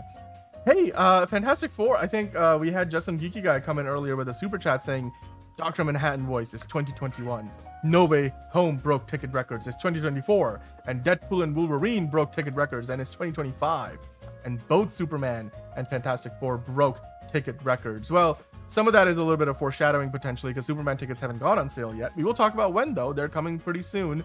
But we do have, of course, a Fantastic Four first step tickets on sale, and they set the record for this year, at least for 2025, the high mark for the first day ticket pre-sales. John, are you surprised by this? It's only been 24 hours, and Fandango has confirmed that the movie has had the best first day of pre-sale tickets of any 2025 release so far. Obviously, that bodes well for the movie. In a year where we've already seen Lilo and Stitch, Mission Impossible come out, Jurassic World already did its pre-sales. So for Fantastic Four to come in, that's a pretty good mark, don't you think? Because a lot of people were saying it's not really a big event movie. They're not as excited for it as Superman potentially. It is the number 2 most anticipated movie of the summer on Fandango's list. But yeah, your thoughts on the day 1 pre-sale high mark. This is the best of the year so far. Yeah, good for them. It's great. I mean, the thing is, you can always break a record. Like, that's kind of they break a record, and then guess what? When you get a bigger breaking of the record, it breaks the previous record. And then when it's even bigger, it breaks the previous record. And plus there's like different like little bits that's like, oh, the first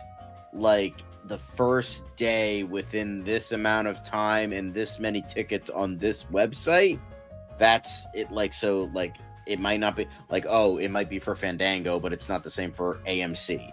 It's not the same for Regal or Cinemark or like fucking movietickets.com. I don't even know if that's a thing anymore. But like, you know, that's like the whole thing. So yeah, I think it did break records, and good for them. I hope that I hope both Superman and this are a big success. I want this to be a good movie. I'm just kind of on the fence about it. Like, from what I've seen, it's just but for the most part, I think I hope it'll be good. Yeah.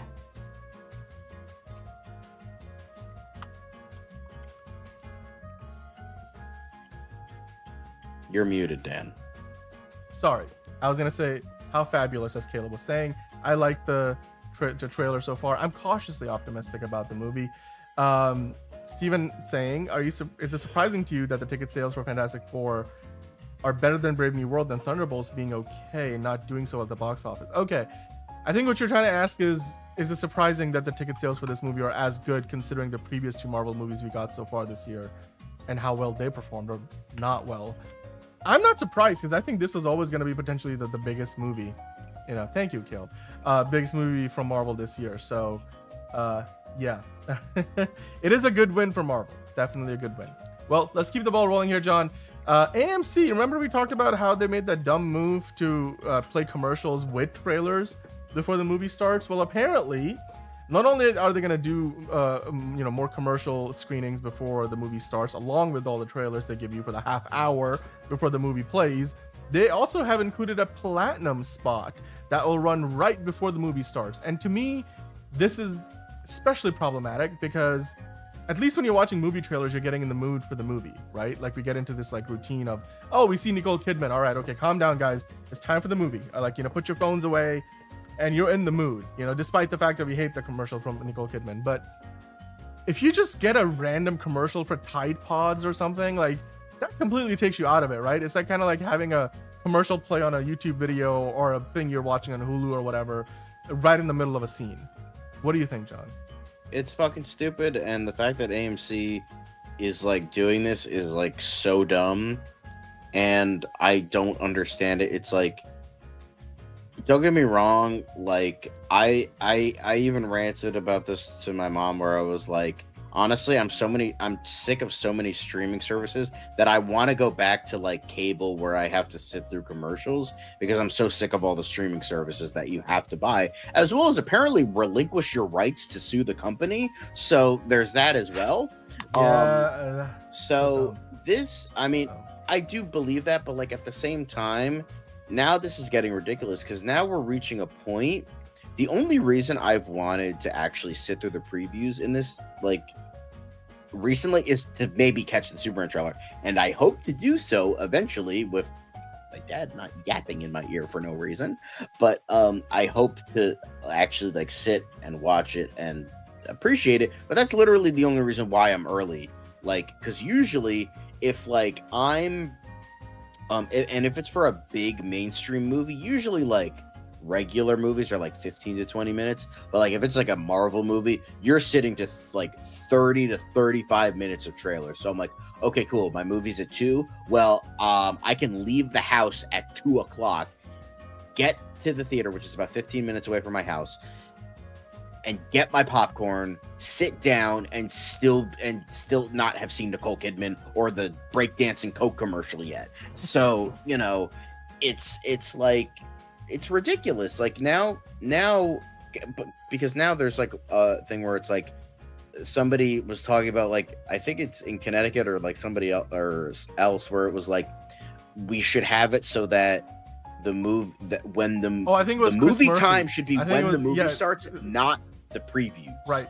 I think it was it was either Richard Blumenthal or Chris Murphy, the two senators from Connecticut. I think it's one of them that was mentioning that. So yeah. Well, all right. Well, let's keep the ball rolling here, shall we? Because we got a bunch more quickies to get into. Mikey Madison apparently turned down the Sean Levy Star Wars movie over a pay dispute. Are you surprised that it was because most people thought it was because she didn't want to Star Wars is trash and she's better than that? Yeah, that's what I'd like to believe. That's my headcanon. But I mean, like, you know what? She's like, you know what? I'm a fucking Oscar winning actress. Give me my money. Oh, you're not? You're Disney, even though you've like have billions of dollars at your disposal? Fuck you. I'm out. And good for her. Okay, Caleb, you know what? You'd recreate that Coke commercial. Recreate the Coke commercial with that chick from the Olympics who was like doing the dinosaur thing. She should be the one to recreate the breakdancing Coke commercial. That's totally that would be funny. That would be funny. Well, I'm surprised though that this was the reason. I mean, Lucasfilm has the money. I don't even know. So I don't know if I believe this as the main reason. But hey, Mikey Madison does have a movie with A24 set up now. So there you go. She's got her next project lined up. But I skipped ahead a little bit there. Dave Filoni, John, is reportedly a top candidate to co-run Star Wars after Kathleen Kennedy leaves, which might be as early as later on this year. And according to this summary of a Hollywood Reporter article, currently the thinking is that he would co-head Lucasfilm alongside executive Carrie Beck, who's already in the Lucasfilm hierarchy. Some people do worry though that he's too steeped in Star Wars lore, therefore risking the brand losing broader audiences, which I think people have complained about some of the shows that he's worked on, like Ahsoka and stuff, that gets too inside baseball to bring in an audience that's maybe experiencing Star Wars for the first time. And then according to one Disney insider who said he's not the Andor guy, he's the Ahsoka guy. So I guess in that one sentence alone, that's pretty damning because I'm like, I want the Andor guy. Give me, if you're gonna do this, Tony Gilroy, please, you go ahead and become the co-CEO of Lucasfilm with Carrie back. I don't know, John. What do you think? I don't know. I don't really like Dave Filoni. I think it is important to be steeped in Star Wars lore because God knows Kathleen Kennedy fucking isn't. So, because she's a businesswoman, she doesn't understand like the nerd culture. No, but like she is still a great producer though. Like I think, yeah, but like she wrote on the coattails of Steven Spielberg. Let's just get that perfectly clear. But she's also produced other stuff. It's not just Steven Spielberg. Obviously George Lucas as well. But anyway, go ahead. But with that, I think Dave Filoni is like too far into the other direction. He's too married to his own original characters to really like do anything. Because remember, he was the one that like was like the biggest like fanboys of Rey for the new sequel trilogy and the way they wrote her. People don't like realize that he was like one of the biggest defendants of like a character that nobody really likes. So you have that, and I think Dave Filoni, he's just wrong for every, like, I just like his like, again, the stupid fucking cowboy hat. Like, I don't like his vibe. I don't like how he treats the franchise, and I just like, he's just a nerd that got like handed everything, and now like he thinks he's too cool for school and walks around like his shit don't stink. And it's just like, and his original characters are also fucking mid as fuck. And yeah, it's just like Tony Gilroy should be honestly, Sam Witwer, he should be the guy because he is everything. He is levels of nerd that Dave Filoni is, but he isn't a fucking prick about it. So like, give me Sam Witwer as the guy to like go run Star Wars. I mean, look, I personally prefer, like, if they got money to throw around, throw it at Tony Gilroy. I would much rather that he be the one who's a co-CEO, kind of like what James Gunn is doing. And Dave Filoni, I'm sure, will still stick around. He's not going to go anywhere. And he's already in a pretty good position right now as like, he's like the head of their lore and stuff. Sorry, I wasn't on camera there for a second. But Enterprising, hello, welcome on in. We haven't gone to DCU Daily yet, but we're getting there soon. We have a few more quickies to get into, John. The next one, of course, Tom Felton returning to the role of Harry Potter's Draco Malfoy for Broadway's A Cursed Child.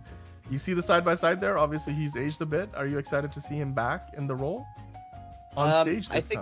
I think it's kind of nice that, I think it's nice that he did this. I think it's really cool. Even though I've heard nothing but terrible things about The Cursed Child, I think it's kind of cool that he decided to come back to it, like someone who's still like in it with the franchise that created their career.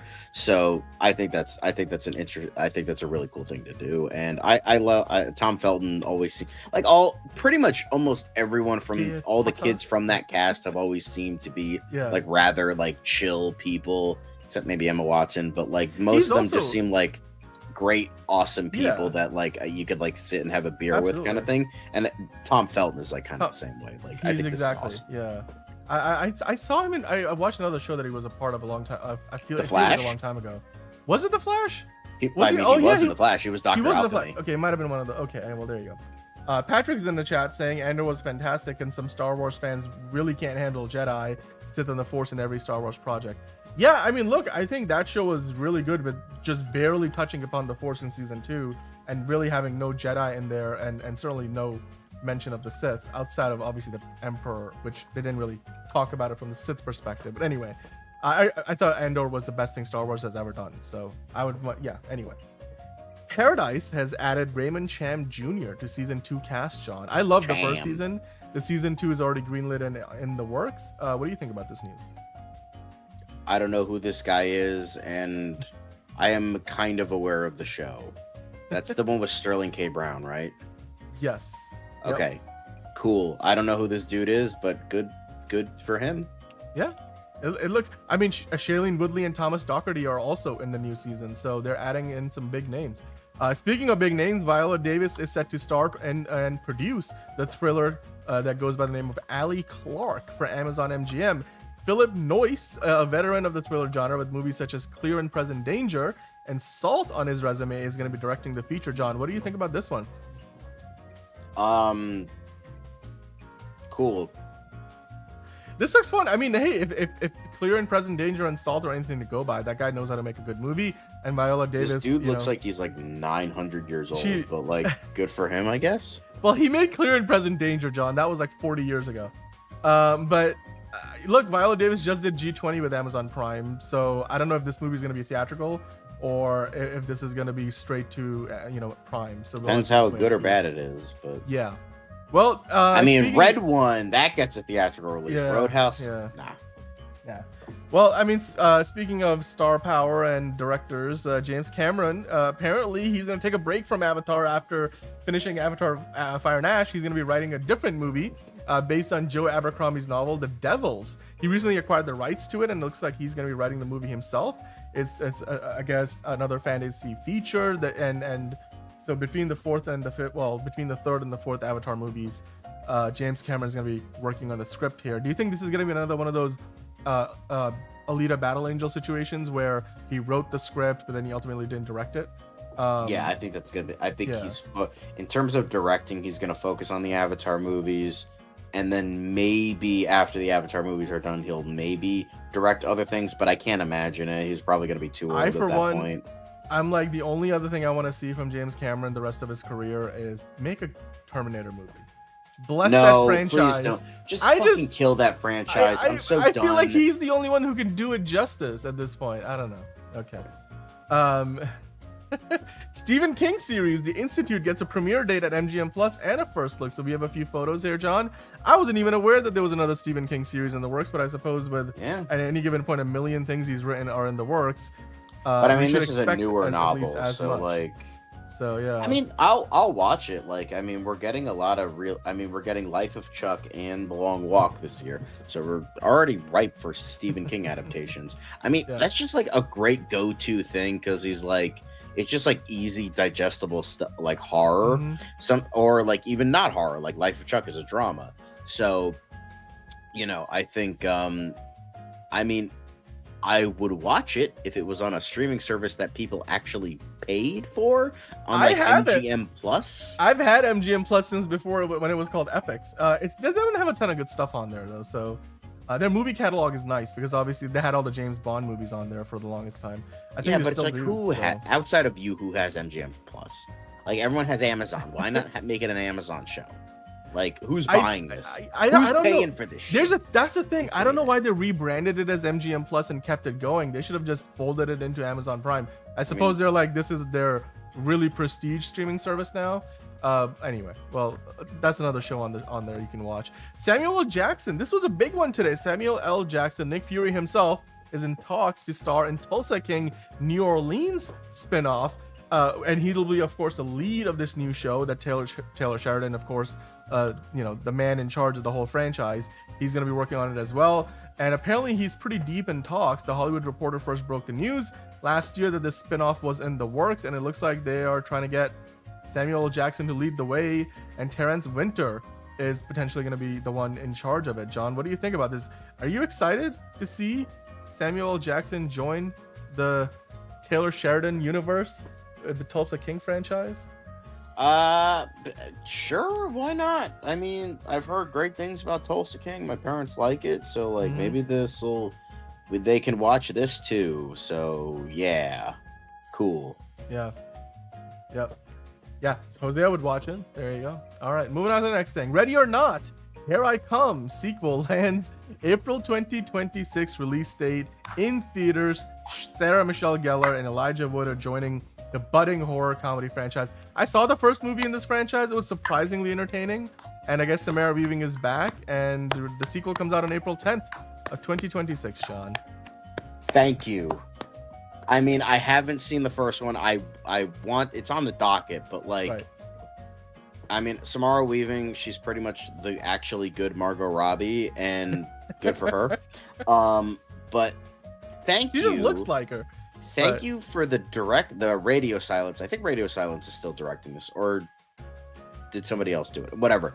Whoever's directing this, whoever made the decision. Oh no, yeah, they are. Yeah. Matt, Bettinelli, Open, and Tyler Gillett. Use the phrase, the full phrase, ready, instead of just calling it Ready or Not 2, They actually call it, unlike the fucking Now You See Me franchise, they actually called it Ready or Not, Here I Come. Well, they're leaning into the whole like Properly. horror comedy vibe, you know? No, I know, but I'm saying that Now You See Me 2 should have been Now See You Me? Don't, or Now You Now You Don't. See Me, Now Now You You Don't, Don't. instead of Yeah. it for the third movie. You already Yeah. missed your chance, motherfuckers, but these guys, they know it, even though, okay, don't get me wrong, your Scream movies, garbage, but this, I do have on the list. I really want to see it. It It's looks fun. like a fun time, and you know, It's not a plus very got long Elijah movie Wood. either. Who Yeah. doesn't love Elijah Wood? Great stuff. So Yeah, and Yeah. Sarah Michelle Gellar as well. So Yeah. a good cast. All right. Well, Channing Tatum, Brad Pitt, and Amazon MGM Studios are teaming up on a film and a docu-series revolving around the Isle of Man. I said that weird. Isle of Man tourist trophy race. Media One are among the producers. So hey, Channing Tatum and Brad Pitt teaming up with Amazon MGM Studios. John, the Isle of Man. They're gonna make a movie and a docu-series. It's all packaged together as one. What do you think? I don't think I'll watch it, but good for them. Yeah. It's a good package. I mean, in theory, I guess we'll see what it turns into. Nick Jonas is set as the Kiss. He's set to star as the Kiss singer Paul Stanley in SDX movie Shout It Out Loud. John, would you like to see Nick Jonas play Paul Stanley? I like Nick Jonas. I know, like, it's fun to hate the Jonas Brothers, and like, because they were everywhere in like the late 2000s, and like I kind love of their like all music. those I'm guys good like with Big it. Time Rush and all that shit. But like here, I mean, Well, Big Time I'd Rush was watch- like a knockoff, but I see your point. yeah, but like, you know, Jonas Brothers, like all those like boyish bands and all that stuff. But like, honestly, he's a pretty good act. I mean, he's a great singer. Like, I don't listen to his music, but I can't deny the talent there. And from the acting I've seen him in, he's very good.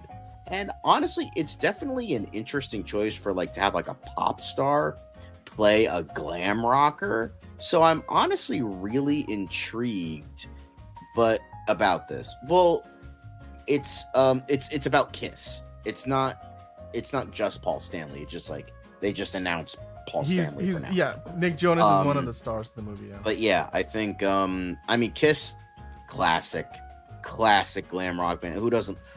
Also, fuck you, Caleb. Who doesn't love Kiss? Kiss is great. So yeah, and I love the fact that they're doing his own singing. I think it's better that they do in fact do that rather than just. He's gonna have to you train know. himself for that though, because like Oh, that's obviously you wouldn't imagine Nick Jonas, you know, with that voice. So, And honestly, but, Mick yeah. G, I didn't think he still had a career, but like, honestly, like Mick G, he does like, kind of like, just like churning. He's kind of like hot dogs of like movies where he just kind of churns them out. Yeah. Are they bad? No, they're not great, but like, I'd watch a Mick G directed Kiss movie. It's Yeah. all right. So, I mean, they're all right.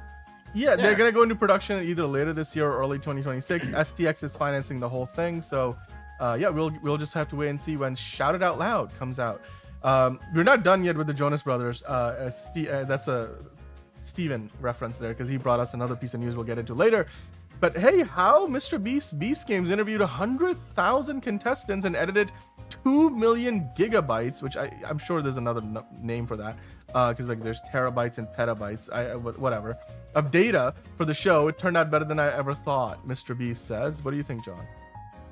100,000 hours. Oh, 100,000 contestants. Wow.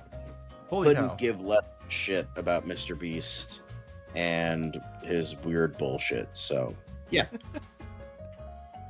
Yeah, well, no, he's supposed to direct Superman Flyby, and then that okay. became turned into Superman Returns. Right. Fair enough. Kind of, sort of, yes. All right. Well, we're gonna turn that story into King Charles making a surprise appearance at South by Southwest London. John, did you see this? Were you surprised No. to see him as everybody else was? Don't care. He's a man of culture. So, I don't know. I'm sure he would have been, you know, a perfect fit 20 years ago. Beast. You know what? Yeah. Okay, but people will confuse that with Transformers. But anyway, hey.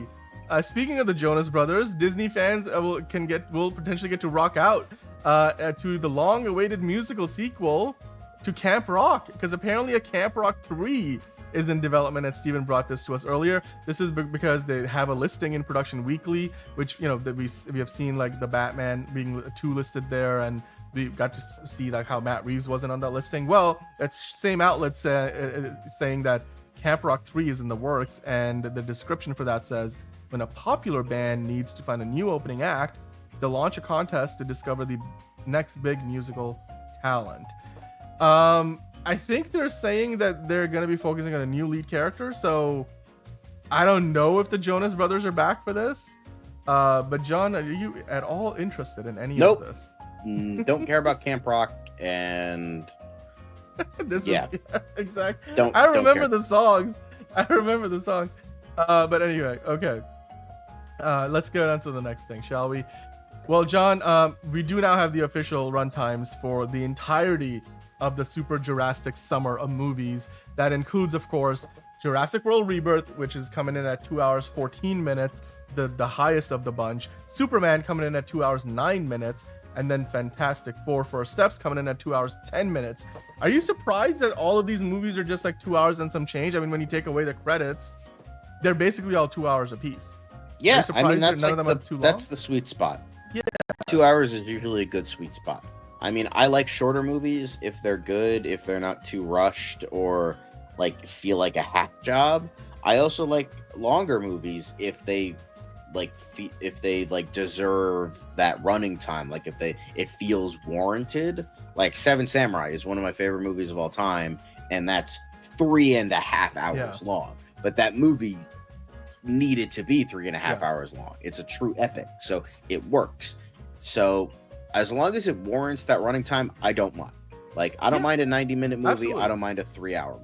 It's again, every movie has a runtime that is perfect for it, and I think in this case, especially like you said for the summertime, when there's so many big movies coming out every week, getting in more screenings, having a movie that just sings and does not have a lot of fat to it is the way to go. Plus, when you look at it, all 3 of these movies are sort of like origin stories or like, you know, franchise starters. I mean, Jurassic World technically has like 3 or 6 movies before it, but this is like the new era of it, so it's the first movie in that new cast of characters. Superman kicks out the DCU. The Fantastic Four is kicking off the story of the Fantastic Four in the MCU. So I think the first movie in any franchise should be on the shorter side, because you don't want to get overcomplicated. Obviously, we've had the Batman, which was on the longer side, so you could still get in that go in that direction. Zack Snyder's Justice League should have been at least like 40 minutes shorter. So yeah, John doesn't care. Well, you know what, John? We are at the end of the quick hits. So Tarantino's good at pacing. I mean, Christopher Nolan's pacing is amazing, probably the best I think I've ever seen from a director. Spielberg also does a good job. But hey guys, that's all the quick hits we got for you today. So with that in mind, let us know in the comments down below which one was your favorite. Was it King Charles showing up at South by Southwest? Or was it one of the other casting announcements with Samuel L. Jackson? Ready or Not, Here I Come, the sequel release date. We got, there's another MGM Plus show that nobody probably has heard of. And of course, all the runtimes for Superman, for Fantastic Four, and for Jurassic World Rebirth. Let us know in the comments down below what you think about it. Right now, we're not done yet, because now it's time for the main event of the show. As per always, I know you guys are here for it. Hit that like button while you're here, because we're about to get started. So welcome on in to another episode of DCU Daily. As always, we have a bunch of Superman stuff to get into. We have some Clayface news, maybe some Supergirl news, and then also there's an update on that Superman lawsuit that you guys in the live chat brought to us. So we're going to get into that.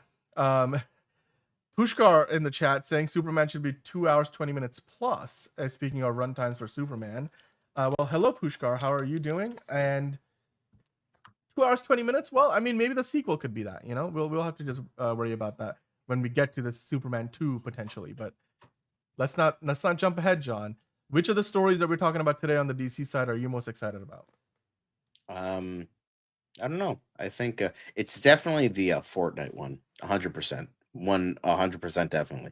Totally the thing about Fortnite. Because, yeah, that's what we really care about here. Well, since you are so excited about it, John, let's talk about it right now. Let's just get to your favorite story. I know Caleb is super excited to talk about it. I know. He loves Fortnite. He right, loves Caleb? Fortnite. You love it. Fortnite. He can't. He's probably playing it right now. He's multitasking as we talk about it.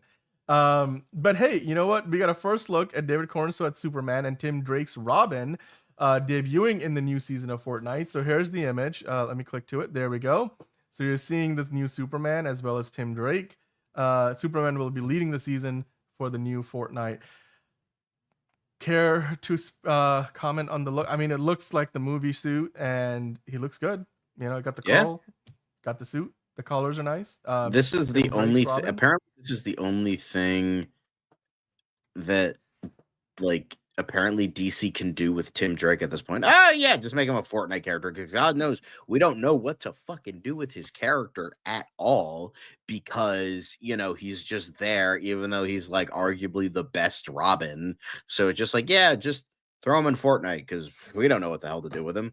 Sure, same with Wally West. Yeah, sure, make him like another Flash, and it's like, yeah, Tim Drake, make his nickname Drake and make him like bisexual for some reason. Yeah, sure, that'll work, right? That we're hip with the kids, we're hip with the gays. Let's go, happy Pride. You know, it's just like we don't know what to do with him, so it's like, all right, yeah, sure, whatever.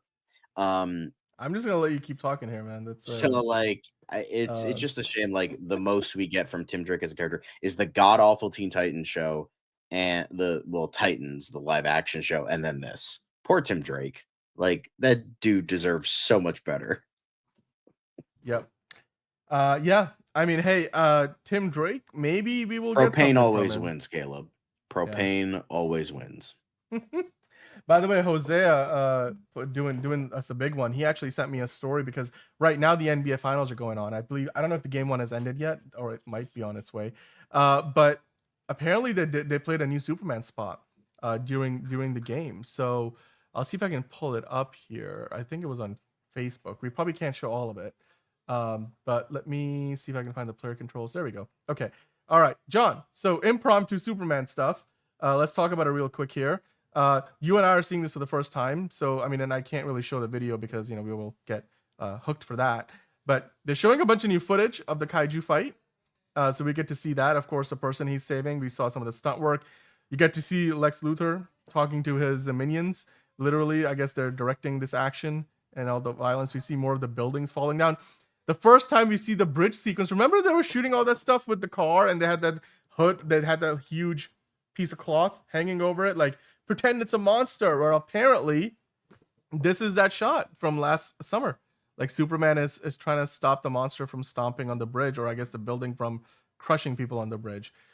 This is interesting stuff. Definitely some extended shots from what we have seen in the past. And then more of that military confrontation in Boravia, more of the fight with the kaiju. This is a 30-second ad spot. So the summer of Superman begins, as they say, the iconic shot of the girl being saved. And then this looks interesting. This is that whole, I got to get back to the thick of things. Superman walking out of the fortress. And we get a little bit more from the baseball stadium fight, which we also saw a lot of behind the scenes photos and videos of. So definitely extended versions of the shots we've seen before in the other trailers. Lex Luthor, of course. That makes sense. Not giving up on any of it. He's like, yeah, it's like, see what else he can survive. I mean, what TV spots do is they take footage we've seen before and put it into a 30-second trailer, but maybe extend a scene here and there to have it like new footage, but then it's mostly the same. Yeah. I mean, look, it looks better and better every time we take a look at it. There are a bunch of new shots in this. Like this whole flying sequence is extended. We get an extended look of him flying by the camera.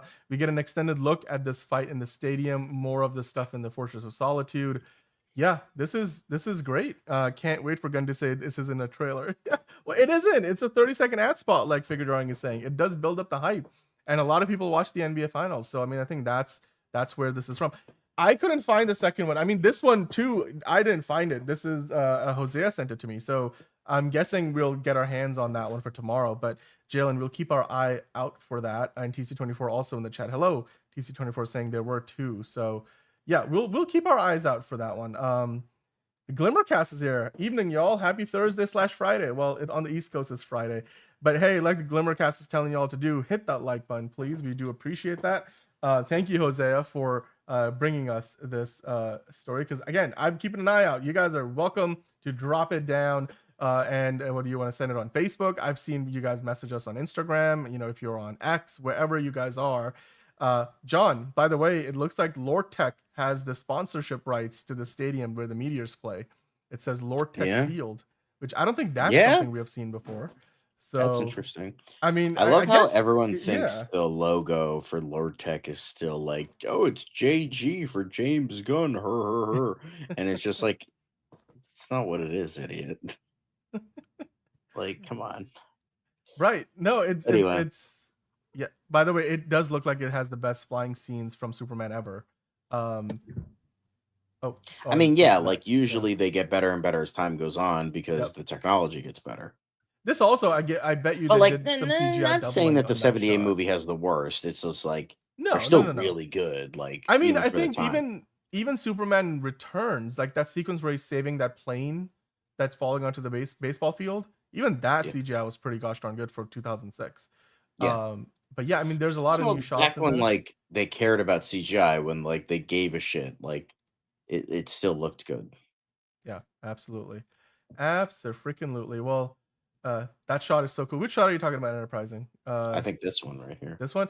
That is cool. This is definitely the new shot. I mean, all you guys pointing out, I think TC24 was saying the same. We haven't seen this part at all. I don't think any other trailer or ad spot or behind the scenes featurette has shown us this yet.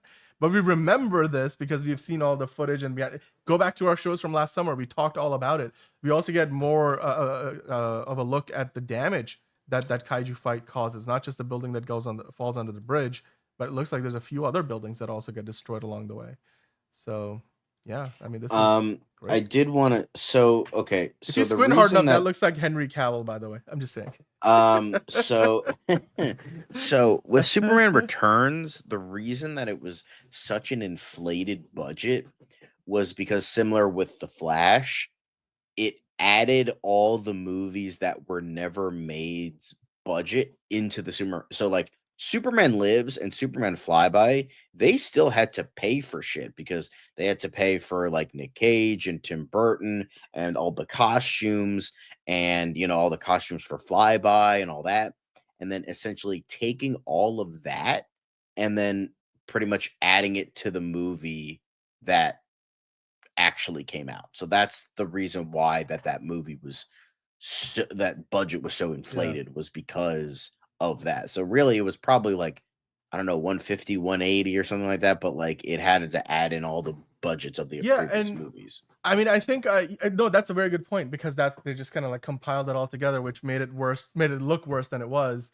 But then also, I mean, that's not the only movie that has suffered from that. I think there's a few other franchises that have had that issue in the past. And definitely interesting information, John, the figure drawing is saying there. And yeah, Godzilla -1 is definitely getting some major love, like Enterprising was saying. James Gunn confirmed his inspiration. One of the inspirations was Godzilla -1, and the director of that movie we talked about yesterday's show said that he was like really touched to hear that James Gunn was inspired by his film. Of course, they're working on a sequel. I like the look of this. This fight is going to be epic, like Jalen was saying earlier as well. And by the way, Glimmercast, we did have a discussion, was it yesterday or 2 days ago, where James Gunn's definition of metahumans, he kind of like responded to somebody on Threads, and he kind of highlighted what he considers a metahuman. And I think we can do a longer discussion on it. That's a good idea. So Glimmercast, we'll probably get into, I think as we get closer to the movie coming out, we will touch upon the budget more. We'll talk about like how much money it needs to make to be profitable. We'll talk about the projections. We'll get into like what we want to see, what we don't want to see. We'll also talk about the metahuman situation in a little bit more detail. I did want to say though, I was talking to, I think, Elite EZ in the comments on YouTube, and he was talking about like the budget of the movie's 225 million, kind of like Man of Steel, but in both instances, they have production tax credits and incentives that will, factor into that. And then also, more importantly, brand placement and sponsorship deals, all of which mitigate the cost on Warner Brothers or DC Studios' part in this situation. So for both Man of Steel and Superman, even if their initial budgets were 225, once you do all the accounting, the actual spend from the studio is probably under 200. So even when you add in like $100+ million for marketing, if this movie makes $500-600 million, it's probably going to be profitable. So, and more than break even. So, yeah, I mean, Tom Cruise did shout out Godzilla -1 too. He did. I actually had that story, but it didn't make the cut a few days ago. So, thank you for pointing that out. And yeah, who doesn't love a good kaiju fight? And thank you, Glimmercast. We will get to that conversation about the metahumans. Don't you worry. But I mean, the kaiju grows up in this movie. Apparently, he's like a special kind of kaiju, like because they have two action figures, the small one and like the baby kaiju and the grown-up one. But in I think one of the books they've released, it kind of gives away the fact, or in one of the descriptions for the toys, there's the same baby kaiju that grows into the bigger kaiju. Like when he's released into the city, he's a baby, but then he grows and grows and grows until he becomes a giant monster that Superman is fighting. So yeah, there's a great Clark moment in there. Yeah, I'd like to. I bet you this exact image is gonna be the thumbnail of so many YouTube videos by tomorrow. I don't know if Arnie is coming back as anything in DC, but good shout, Glimmer. Enterprising saying the suit almost looks like Max Fleischer's Superman in terms of the color blue here. Yeah, no, that's true. I mean, in a lot of the shots, actually, it's just a shade of blue. Most definitely, yeah. It's also very similar to the Christopher Reeve version. Definitely, like unlike the Man of Steel suit, which is a lot darker in color. Raya, he could have if he didn't have the baggage he has now. Yeah, exactly. And Antonio making a good point there. Army, yeah, okay. Anyway, we won't address that too much. But hey, we got a new ad spot, and they actually have quite a bit of new footage in there. And apparently, there's another one, not just this one. We'll try finding it. John, if you can find it, send it over to me. We'll bring it in later in the show, but we can also bring it in tomorrow. But hey, let's keep the ball rolling here, shall we? This was a bit impromptu. The next thing we want to talk about here is, well, you remember how there was this report out that it was Humberto Gonzalez in the Wrap. So the original story was in the Wrap saying, hey, can Warner Brothers DC Studios rise from the ashes of Superman? And one of the things they mentioned in there was the fact that, hey, at one point in between the time that the last few DC movies, the DCEU movies were coming out, and Walter Hamada had left the studio, had left DC Films, and before David Zaslav hired James Gunn and Peter Safran to be the leads of a new DC Studios. In that interim, Warner Brothers Pictures were in charge of DC, as they had been, in the past. So basically, Mike DeLuca and Pam Abdy, the co-CEOs of the studio, they were trying to get the DCEU back on track and go in a different direction with the Man of Steel 2. And according to Humberto Gonzalez from the Wrap, they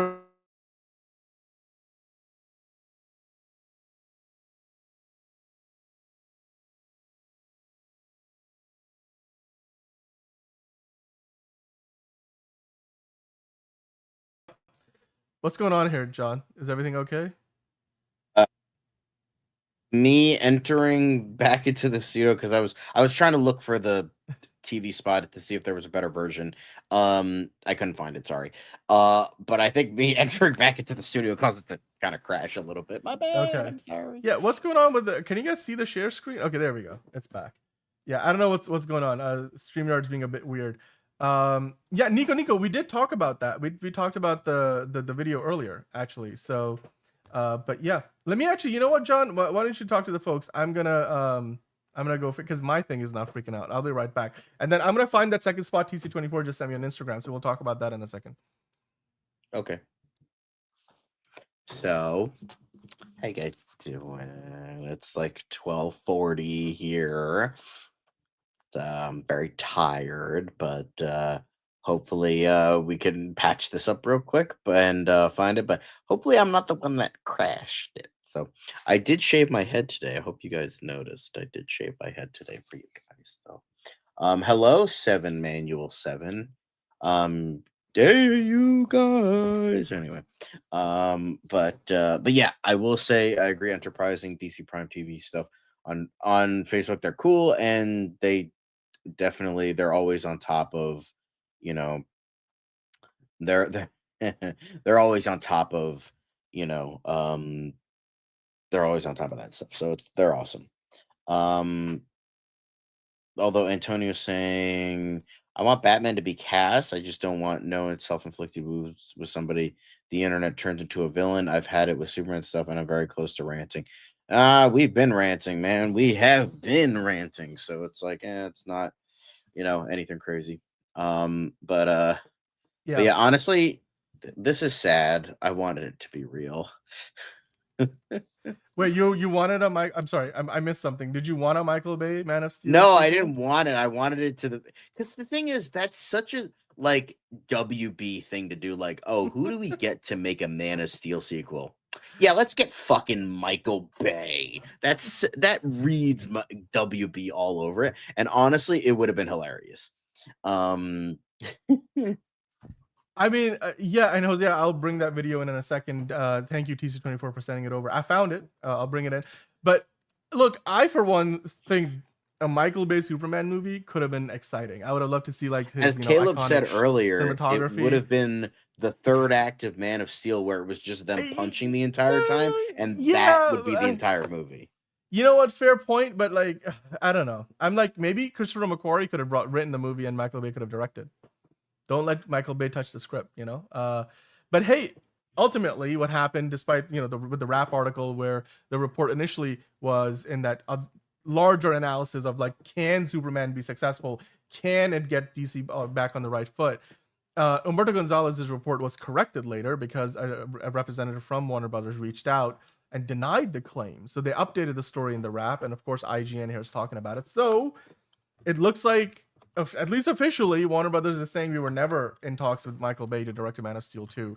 I know these reports we heard about like months ago when it was, or like I guess at this one years ago when it was in the works potentially. But yeah, as it turns out, according to at least Warner Brothers, their representatives, not only did it not happen, but it was never in the works at all. So there you go.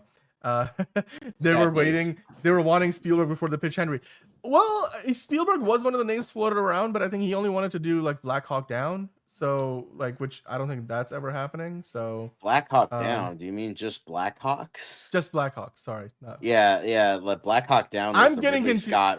It's been a long show. It's been a long show. I know it. I know I made the mistake. I'm sorry. But actually, fun fact. They Ilya Salkind wanted Steven Spielberg for the 1978 movie, but they wanted to wait until Jaws came out to see if he wanted to do it. But then then when they got in time to finally do the movie, he already moved on. So like they're like, all right, guess that can't happen. That's fair. I mean, also wasn't it Spielberg was coming off like one of his bigger flops, so they weren't really sure if this is the right time to bring. Am I thinking of, maybe I'm no, nothing like that. Because he just did Jaws. Like that was. Like... right. But like Jaws was famous. Okay, I think you know what it was. I think it was famously the idea that at the time, George Lucas and Spielberg were known for going over budget. Like Jaws was famously a disaster behind the scenes and how the filming went and stuff. So I think they were worried about that they're gonna like make this budget way over the budget, and Steven Spielberg wasn't the right fit because they probably wanted to keep the movie on budget and on time. So yeah. Black Hawk Down is amazing DC stuff. Yeah, Caleb. I mean, it could be if Steven Spielberg takes it on. Black Hawks. Anyway. Hey, so thank you to TC24. He brought us this other promo that we got. So yeah, look at this footage. I mean, again, more of the shots that we've seen before, some new footage from the Daily Planet. More flying footage, more Lex Luthor in the fortress, Superman talking to Lois, more of Sarah Sampaio, Eve Tessmacher taking selfies. Cat Grant, we got a first shot of Cat Grant. More crypto. Of course, we can't show audio here, but this looks fantastic, John. What do you think?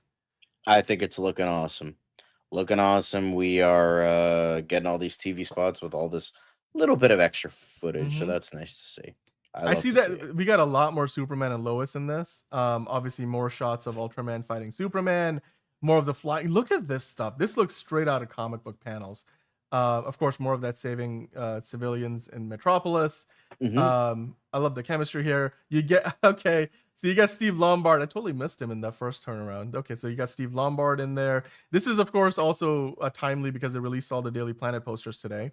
So you got Steve Lombard maybe bullying Clark Kent a little bit potentially, or at least gnawing at him.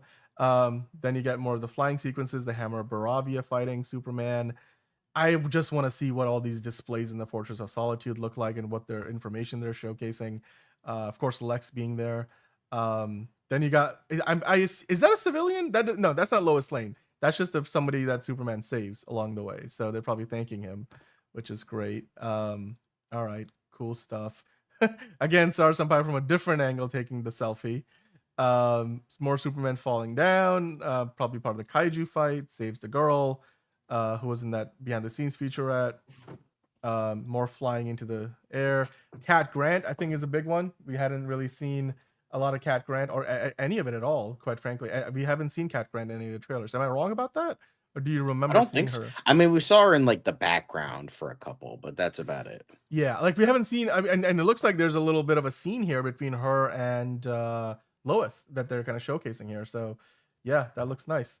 Clark with the comeback action. I haven't listened to the audio of a lot of it yet. So, because again, we're looking at this for the first time together here on the show. I know TC24, you probably listened to it. And thank you again for bringing it into the show. A few days, and voila, exactly, Frigga Drawing. We're getting as much and more footage than what we probably even bargained for. So, And that, but then you're gonna also still have people complain, oh, they're showing too much. No, Yeah, no, no, no, exactly. no, no. Like that guy the other day, Right. like, they're showing too much. It's like, how about you fucking suck these nuts? How about that? Yeah, there you go. Enterprising. We got the same exact thought. There you go. Sorry, I'm gonna cough myself to death here. Slight blue tint over There everything. was a slight blue tint. I think it's. Yeah. I think it was mainly the. This shot doesn't have it. I think it was mainly the scenes in the Arctic because Right. it's blue. It's the Arctic. So yeah. I mean, That it makes doesn't sense. look like a fucking Navi pissed over it like Man of Steel did. So I'll give it that. So Yep. Oh Lord. There you go. Cat and Lois. Love it. Love it. It's only natural that we see more the closer to release. Exactly. No, that's absolutely true. We're getting within 30 days now, almost just a month away. I love again the Crypto and Superman vibes in the fortress. Like he just wants to play, and Superman's like, dude, I'm busy. Like, just stay back, man. Like, chill. Cat again, dude. The other day I mistook her for the was it Sasha Bordeaux, who's what's her name? Sol Rodriguez. Yeah, Sol Rodriguez. Yeah, Sol Rodriguez in Peacemaker. I mistook Michaela Hoover for that because her hair in real life is a total brunette. Where here she's like almost a bleach blonde, which and with the glasses on, she's almost unrecognizable to her usual self. So, but yeah, more Superman flying through fire, fighting the kaiju. The logo at the end. There we go. Looks great. Great job, women and Chopper. Yeah. Yep. Love it. C clowned him on that right here. Okay. The film has colors though. That's good. Yeah, we definitely have colors. Lois looks like the comics and in the animated shows. Yeah, absolutely she does. Very comic book accurate. Where was that shot of Lois? Oh, right there. Yep. There it is. All right, let's see. That's a great shot. Okay, yep. Cool. Well, we got 2 new spots today dropping near the NBA Finals. And again, everything DCU for this one, DC Prime TV earlier. But thank you for bringing it to us for TC24. And then, was it Manos Time? Who mentioned the other one? I'm forgetting who brought the other one in. But thank you to both of you guys. I think it might have been Steven or... but you guys are doing your big ones, so we appreciate that. But hey, John, let's get back to talking about what we were talking about before, or rather the next thing, because we do have a few other things to get into. Lois is not afraid to put Superman in his place either, it seems like. No, absolutely. I mean, she's a very strong-willed person. That's what Lois has always been in the comics, and that's what we're getting here. But John, the next thing is Clayface related. We've got a new cinematographer attached to Clayface, Rob Hardy, who of course worked on Supergirl, Woman of Tomorrow recently, so he's already worked on a DCU film, and Supergirl comes out next year. We've already seen some behind the scenes of that. Let's not get crazy here, all right? I'm struggling enough as it is. Well, it's too late for that. John already got his check this week, so that's up to John now what he does with that. So, hey, I mean, hookers and cocaine. No, I'm just kidding. You know what, John? That is your choice. You could do with your money whatever you like. I'm kidding. But, I do not practice in illegal substances or it's YouTube. You're gonna get clipped. But hey, Rob Hardy, he worked on Supergirl. He also has worked on a bunch of A24 movies. Now that's an interesting little thing. There you go. You know what? I'm sure John would take that. Guys, cameras up here. All right, okay, so John. His resume looks impressive. Ex Machina, Annihilation, Civil War, all the A24 movies from all Alex the Garland. Alex Garland movies, like and it's just like it's so funny. Civil War, Annihilation, X-Men, like just very like grounded indie movies that like very then well Supergirl. made, and then Supergirl. Not saying Supergirl won't be well made. It's just like huge blockbuster versus like Civil War, which is like a heavy like kind of political war movie. At first, when I read that, I was like, "Wait, Captain America: Civil War?" Then I thought about it. Oh no, they're talking about the one from last year. Okay, makes sense. But no, this is great. I mean, again, you can never go wrong with adding talent behind the scenes, and obviously, like I said, Rob Hardy. It was Hosea, Dan. How could you forget the person with the Superman PFP? Come on now. Jose, I'm sorry, man. Like I've got like a million things in front of me, so agreed. I'm trying to get it right. It's almost 1 in the morning. We're tired. We still love you, Hosea. Yeah. Thank you, Jose and TC24, and I'm sure I've got other messages sitting in Instagram that I haven't even looked at yet, so I'll go in and do that later. But yeah, I mean, Elden Ring is being directed by Alex Garland right now, but Rob Hardy, it looks like, will be working on Clayface. I guess depending on timing, he might still find time to work on the Elden Ring, which I saw there was a story that they might have just found the lead for that movie. I don't know if he already touched upon that before, but I'll see if he want to bring that in for a future show. But no, for Superman, yes, for Superman, Jose, we are all one team. But John, what do you expect from the cinematography for Clayface now that you have Rob Hardy? Obviously, quality, I think, is one of the things you would expect. But anything else, anything specific that you're looking for? I mean, it's meant to be a lower budget, more grounded film. Yeah, lower budget, more grounded, even though they're like getting rid of the script and rewriting the whole thing and like which doesn't make any sense to me. Like they greenlit it because of the script and now they're doing a page 1 rewrite. Go figure. But anyway, sorry, you were saying. Yeah, I mean, I think he's a very talented cinematographer, so we'll be getting a great looking movie. I think we have a good director. I think even I will say I'm really annoyed because it's like, again, like, because the whole point they got it because of the script. And now they're doing a whole rewrite, which it's just then why greenlight the movie at all. But even then, the guy apparently the rumored guy they had was the writer for Drive, which is it's not like they're bringing in like a shitty like the Ryan Gosling movie, right? And Nicholas Winding Refn. But yeah, it's just like Drive, great movie from what I've heard. So it's not like they're getting like a fucking like shitty studio doctor that's just like, all right, like it's just some hire job from some dude or woman or just whatever who's just like, all right, yeah, whatever, we'll just do this, that, and the other thing. They're getting a good writer, so it's like, all right, it's still like, why would you need to edit Mike Flanagan though? Like, come on. The only thing I could see it happening is like, oh, because it was more probably an Elseworld story and they have to rewrite stuff to make it in canon also, with the DCU. So yeah. Okay, TC24, good point there. Like it's Jeff. Well, Jeff Snyder also, that's fair. He's the only one who reported it. And Antonio saying that the page 1, because I remember there were 2 reports. One of them was like it's being rewritten. I think that's what Jeff Snyder said, and then somebody else kind of tacked on, oh, it's like a page 1 rewrite. So again, it's kind of hearsay at this point, nothing official. Like you said, John, it's most likely they're adapting it for the DCU, which I'm totally down for. So, but Uwe Boll should stay as far away from the DCU as it possibly can. They already have a director attached to this, right? They who's directing? James Watkins. James Watkins. So we don't need a director. Yeah, and he's off doing his like Dark Knight. Oh wait, no, it's not Dark Knight anymore because WB actually came at a gap with the season. They asked him nicely. Hey. Apparently, they asked him nicely. They're like, no, Banhammer. Yeah, like it was. They asked him nicely, as in like he was standing there, and then like WB was Bane, and they put their hand on his shoulder. Do you feel in charge? And then like Uwe Boll was like, okay. All right, I will acquiesce to your request, as it were, before they probably sue him to oblivion. The person who was told they couldn't come to an event at Warner Brothers Studios, this has been on his feed ever since. Okay, cool. All right, well, hey, page 1 rewrite or not, they've got Rob Hardy on board now for Clayface. That looks like a good pick, and I guess we'll keep our eyes out on seeing when we get another update from the movie, which is still on the schedule for release next year after Supergirl. So we'll keep an eye out for that. And speaking of Supergirl, John, let's talk about this rumor. Insider Twipped reports that DC Studios wants to move up the Supergirl movie release date to May 1st, 2026. You might remember This date was previously held by Avengers Doomsday. Now, of course, Avengers Doomsday comes out in December of 2026. So this will give, potentially, the theory goes, or the logic behind it would be that this would give Supergirl a better chance to win at the box office and a much bigger runway to do so, being the first movie to kick off the summer months.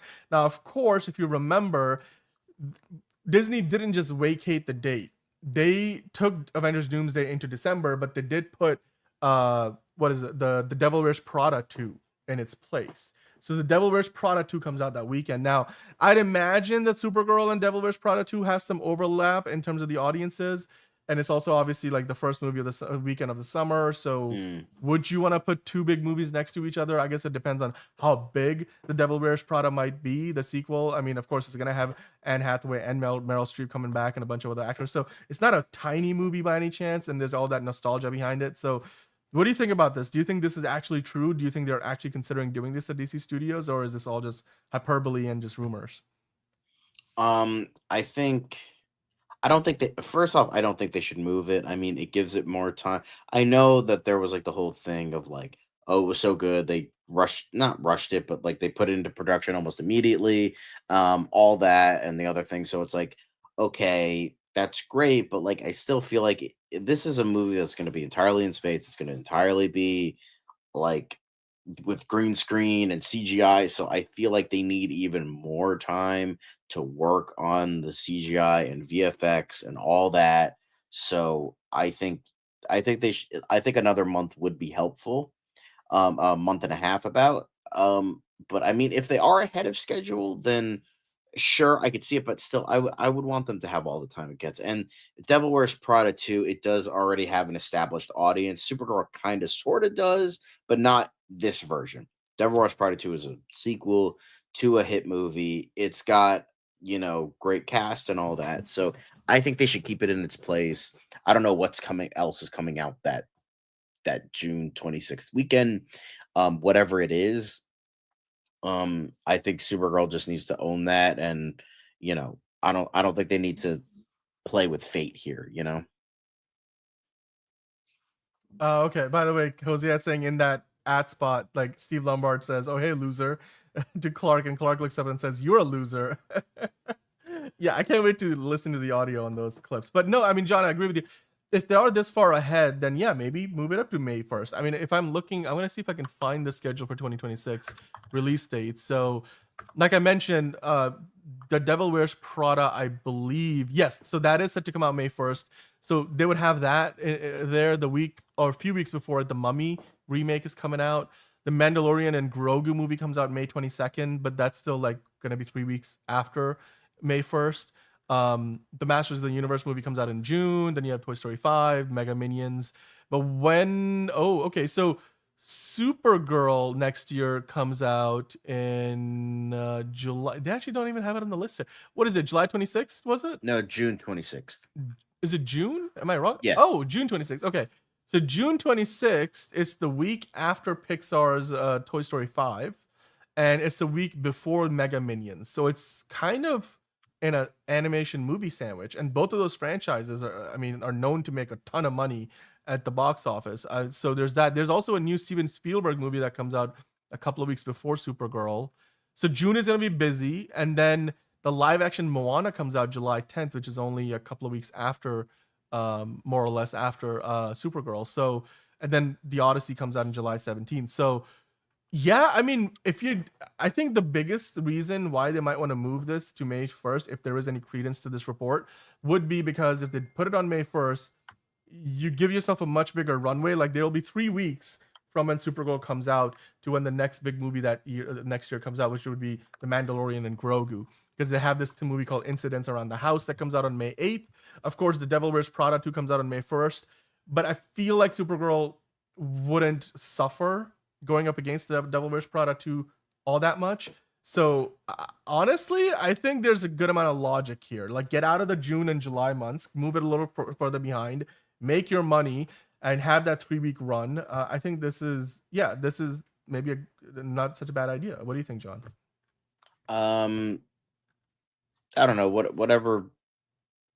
Spielberg's Alien Invasion film, right? Yeah. I don't know. That's It's the one, just I don't know. I have my thoughts on it. I think it works for what it is, and I don't know. Just like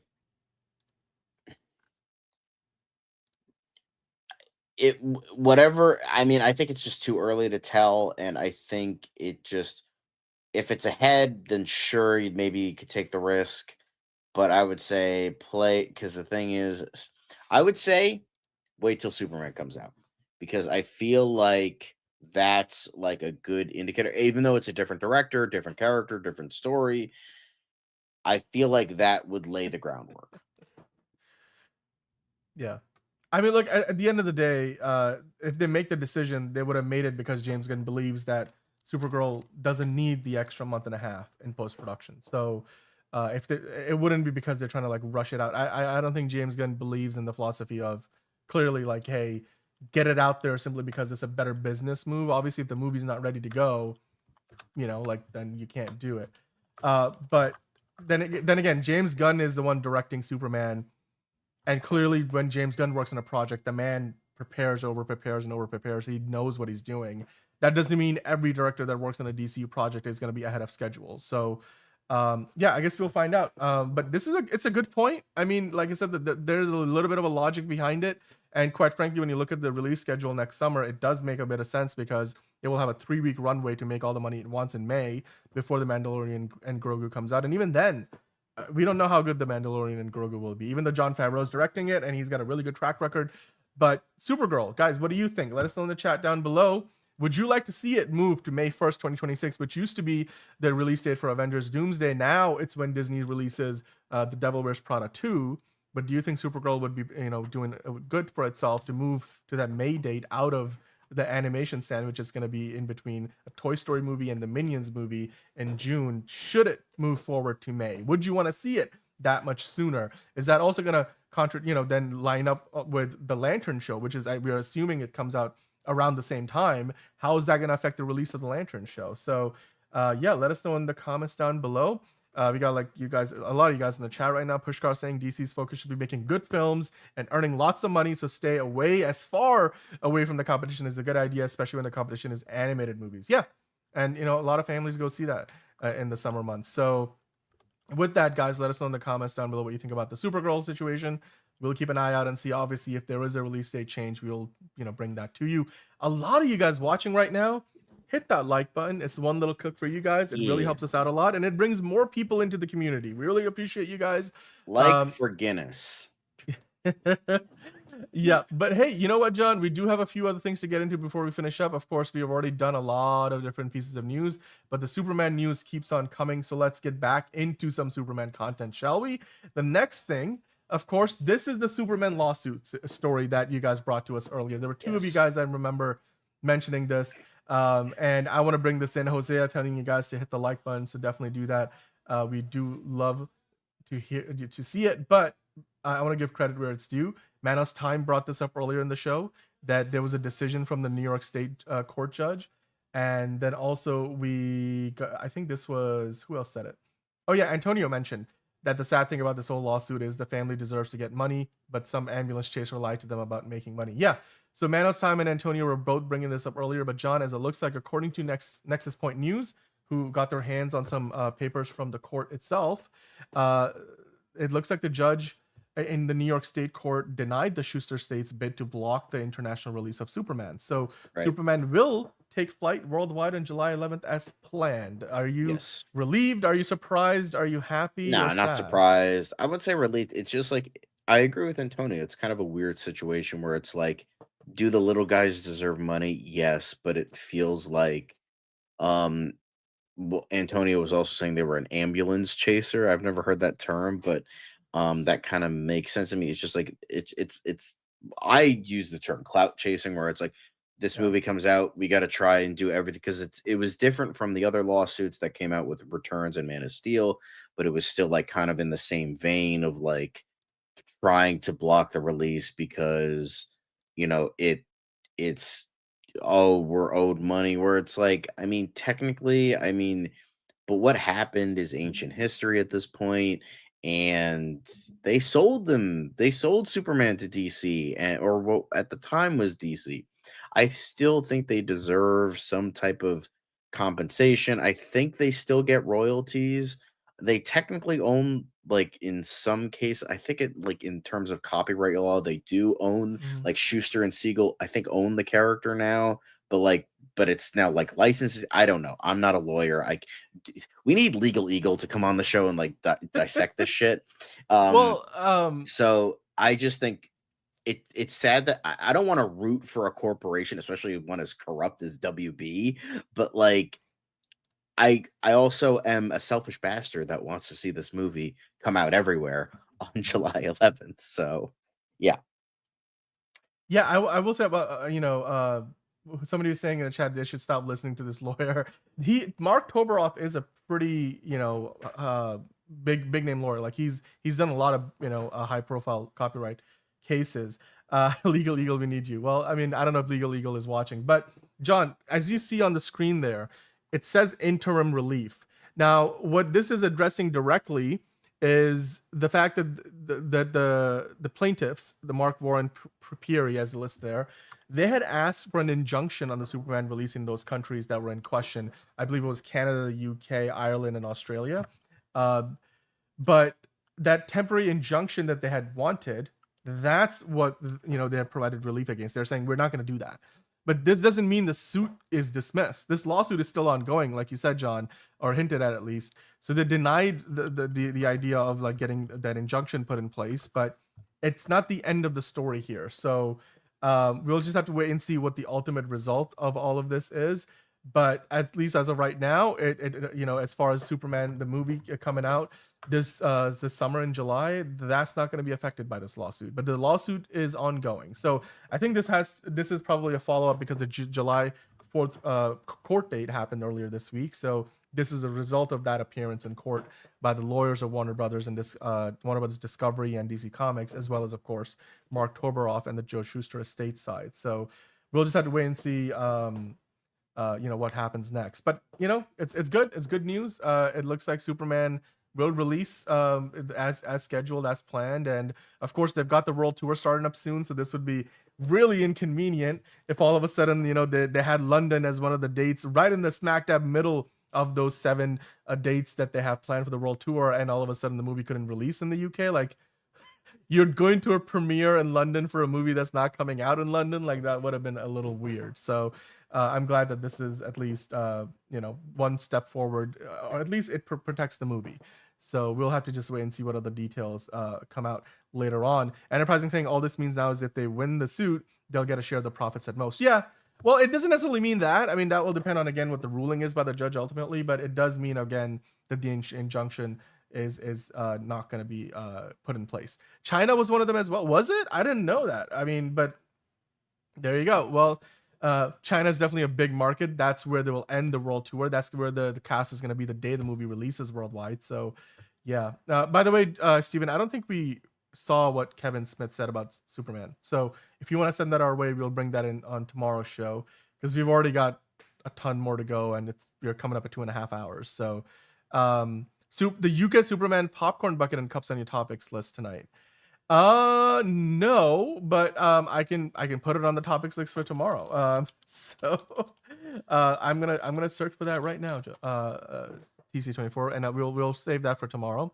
And I'll also save the Kevin Smith story for tomorrow as well. But thank you, Steven, and thank you, TC24, for bringing that to us. You can always, leave a comment or send this to us before the show too. And maybe we'll start posting our rundown before the show starts, so you guys can see what's out there on the show for today. Monique saying, I think the problem is that the copyright laws back when they made the deal were radically different than today. That is exactly what they're trying to take advantage of. That is exactly what this at stake here in this suit. He's going to be an amazing Jimmy Olsen, Skylar Gazondo, Jose. I think so far John is in love with the idea that he's been on Skylar Gazondo's bandwagon since he was cast as Jimmy Olsen. So yeah. The F4 popcorn bucket is also pretty cool. We will we actually talked about that earlier in the show. I don't know if the UK one is any different, but we'll get into that tomorrow too. But hey, John, ultimately the injunction will not be put in place for Superman. It's going to release around the world as expected. It doesn't mean the lawsuit is dismissed or there's a decision there, but at least for the time being, the Superman movie that we're expecting to get. If you live in the UK, if you live in Australia, if you live in Ireland, if you live in Canada, you will be able to go see it as expected. So make your plans as you were going to. So let's keep on going here, John. James Gunn also recently just denied the allegations of Warner Brothers ordering to shorten the movie by 30 minutes, which I think he explains pretty bluntly and in a way that I think is as clear as night and day, saying there's zero truth to that idea. They couldn't, even if that's something that they wanted to, it's a DC Studios film. Exactly. And do you want to explain to us, John, why that's different from what things used to be in the past? I mean, yeah, because DC Studios is now their own like company. Yes, they're under WB, but like technically the only person that James Gunn directs to is Zaslav, and I don't think Zaslav would like be like watch the movie and be like, you need to do this. It's like he's the CEO, he's like the president of DC Studios, so it's like he can do like it's his movie, so like he doesn't have to really answer to anybody. Maybe that's problematic to some people, but I think it's just on the fact like, yeah, he doesn't have to really do anything. Very late, but hello, Elite Hello, Easy. Elite Easy. I was mentioning our conversation in the comments the other day. But yeah, I mean, ultimately, the way that Warner Brothers is structured now, Warner Brothers Discovery, that's the parent company. Warner Brothers Pictures used to be like, you know, in charge of DC films. Even in the DCEU era, they had DC Films, which was like a subdivision of Warner Brothers Pictures. But now, since David Zaslav, you know, brought in James Gunn and Peter Safran, he's basically separated all of the DC stuff out. So now, like Marvel Studios at Disney is not a part of Disney, you know, Pictures or Disney Motion Pictures. Well, Marvel Studios is its own thing, separate from Pixar, separate from Walt Disney, you know, Motion Pictures. Similarly, in Warner Brothers Discovery, you have Warner Brothers Pictures, you have New Line Cinema, and then you have DC Studios. DC Studios is completely separate, and the only person that James Gunn and Peter Safran answer to is David Zaslav, the CEO of Warner Brothers Discovery, the entire company. They don't answer to Pam Abdy and Michael DeLuca. So there's no reason why Warner Brothers would want them to, you know, cut the movie down to size, like, because they don't even have the jurisdiction to do that. And the only person who could say something like that would be David Zaslav. And we talked about it the other day. Unlikely that David Zaslav would be like, cut this by 30 minutes. Like, you know, he hired these guys to like do their job, and he trusts them to do their job. So therefore, it wouldn't make sense to like go in there and try to like, pack up the movie last minute. I wish James Gunn could say that as well, enterprising. Like, I like, again, because like he already denounced. He's like, oh, it's $308 million or whatever. He's like, I wish we had that amount of money, but no way. We don't even have anything close to that. He never revealed the budget. Obviously, we don't know the budget yet, but I would imagine it's probably under the $200 million range. I would say it's probably 150 to 200, like around there. I feel like that's a good way of showcasing that. But like, yeah, it's just ridiculous. Yeah. And yeah, I mean, the themes of Superman, like you're saying, Antonio, it does provide some hope considering what's going on in the US and the world in general. Yep. And then TC24, exactly. Walking the Marvel, telling Feige what to cut. Exactly. Yeah. Kathleen Kennedy can't tell Kevin Feige how to do his job. And the same way Mike DeLuca and Pam Abdy can't tell James Gunn and Peter Safran how to do their job. Now, granted, they've been in some of those test screenings because, you know, other studio executives and a small group of, you know, close circle of friends and family of James Gunn and Peter Safran's, they get to see the test screenings for Superman. They've kept a circle pretty close and small. And that's why Mike DeLuca was talking about it the other day, mentioning that, you know, James Gunn understood the assignment with the movie, but that doesn't mean that, you know, he can tell James Gunn what to do. They're actually equals, more or less. So they're both studio heads all under the same company. So what's Gunn's average film budget? I feel like most of the Guardians movies were like 100 to 150 million. And those were the biggest budgets of James Gunn's career. Everything he made before that was vastly lower in budget. So maybe this is the biggest budget movie of his career, if it is somewhere around 200 million. So yeah. And then James Gunn did say the film is 100% finished. They finished the last VFX shot earlier I did today. see that. Yes, it was a group shot of them. Yeah. Yep. Did he post that like just now, or I don't know if I've seen? Oh, there it is. Wow, how am I missing some of this stuff? Okay, you know what? Let's bring that in while we're at it. Here it is, guys. Thank you, Hosea. This now we're getting close to 3 hours. This literally probably got posted right as we went live. So yeah, I still believe the Superman budget ultimately, after all the sponsorship deals, tax credits, and brand placement deals, will be somewhere around 200 or under 200. So nothing like the 400 they spent on Snow White or the Mission Impossible movie. I mean, yes, marketing does add on top of that, but yeah, they will make the money back, considering the tracking right now says they'll do like 175 million domestically opening weekend. You add the international numbers, probably going to be closer to 400 million on opening weekend alone. They're making back the money they've spent on the movie. And yes, that's not all going to DC Studios, but when you add up like what the movie's going to do over the course of its run at the box office, it's going to be profitable. I mean, Man of Steel was profitable. I think this movie will do just as well, if not better, than Man of Steel did. So yeah, and then Guardians of the Galaxy was the most at 250. Okay, all right. Well, so they tied in the Christmas special with it, which I can't imagine that Christmas special cost them 50 million, you know, unless Kevin Bacon had a really high fee, but we'll see.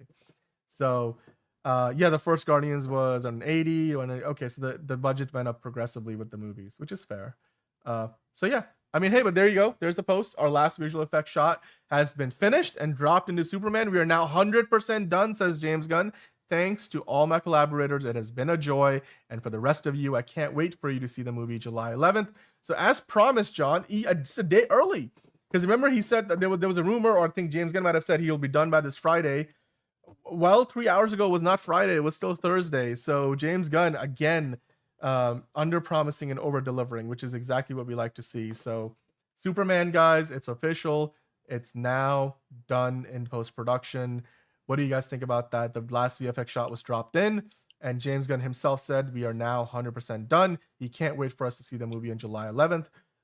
So that is exciting news. And guess what, John? We have a few other things to get into. Like I mentioned, we kind of showed this photo yesterday of Lex Luthor, but what I forgot to do is read the quote there, because apparently Nicholas Hoult looked to Gene Hackman and Smallville's Michael Rosenbaum for his Lex Luthor and James Gunn Superman, saying it's fun to draw inspiration from all of those places. This is from the Empire Online article that he was interviewed for.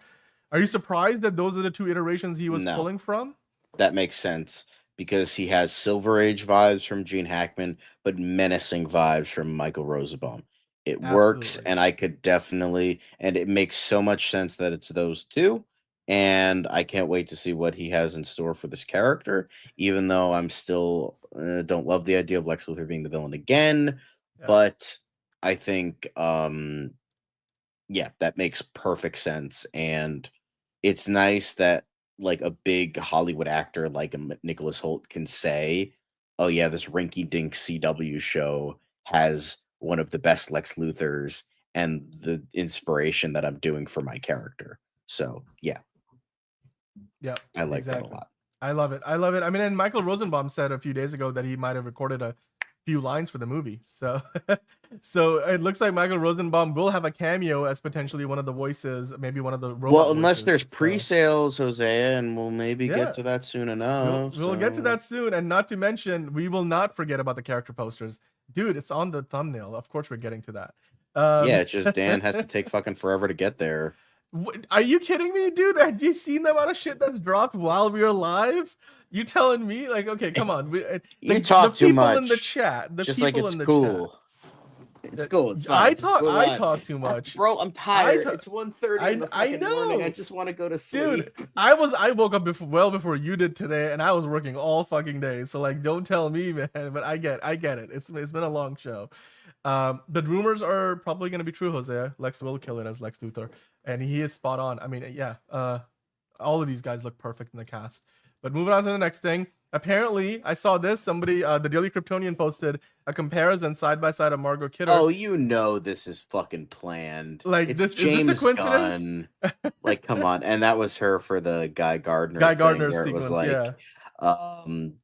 That haircut should be against your vows. And he's like, what the what now? What the what? Fucking great. It's love it. I love it. All right. Well, definitely on point. Okay, well, here we go. These are the character posters. It's Meet the Press, as it says on the thumbnail. I told you we were going to get the heroes, the villains, and now we're going to deal with it. Although, we don't get Ron Troop, which is interesting. And you know what? I've seen Christopher McDonald comment on like almost everything we have seen about James Gunn and posting about this movie. So it's I hope he. I mean, if it wasn't for Wendell Pierce as Perry White, I'd say James Gunn is a little racist, but that's beside the point. I definitely would love to. I hope Christopher McDonald's character, does get his own poster eventually. If not, then somebody Photoshop him into one. But hey, there's Lois Lane looking very comic book accurate. Rachel Brosnahan rocking it. I love that poster. The next one, of course, Clark Kent. David Cornsweet playing, of course, the two parts. It's like, okay, like he gets a second one, but Ron Troop doesn't get one. Come on. Come on. Justice for Ron Troop. Justice for Christopher McDonald. Yeah, it's like, okay, you already have like Christopher McDonald was already like the other Christopher McDonald, aka Shooter McGavin, was already the voice of his dad and like future Superman. So like, why not have some love for the person of color version as Ron Troop? Like, come on, guys. Come on. Tell James Gunn how you feel. Tell him about it. Tell him about it. Just some geeky guy that is not in love with the background and coloring of the posters. I don't know. I mean, they are extending that vibe a little too far in some ways, but I'm kind of okay with it. Like, I don't mind. I think there should have been more variants of, like, I think the heroes should have had like the blue and red, maybe like green and purple for Lex Luthor, because that's the color of his mech suit. And then this should have been like black and white, like a newspaper or something. That's like a really good point. Or like gold. Yeah, gold and white, like the Daily Planet globe. Because outside of the Lex Luthor version and obviously the Superman and the Clark Kent versions, I think the only other one that really works well, I mean, Guy Gardner's pose is classic, but it was Metamorpho. Metamorphos looked fantastic. Yeah. But yeah, absolutely. That was easily the best. Yeah, Otis as well. Yeah. Gold for Daily Planet. That's also a good option. Yep. Jimmy Olsen looking fantastic though. Very classic. And of course, you got Cat Grant, Michaela Hoover right there. She's in that new TV promo that we got today, and wearing the exact same costume, a very low neckline. But then you got, of course, Wendell Pierce. The man is having time of his life. He's in the DCU. Hell yeah! He's in the I think MCU. He's still in the might Jack be the Ryan best universe. looking of the press photos, like the press posters. Yeah.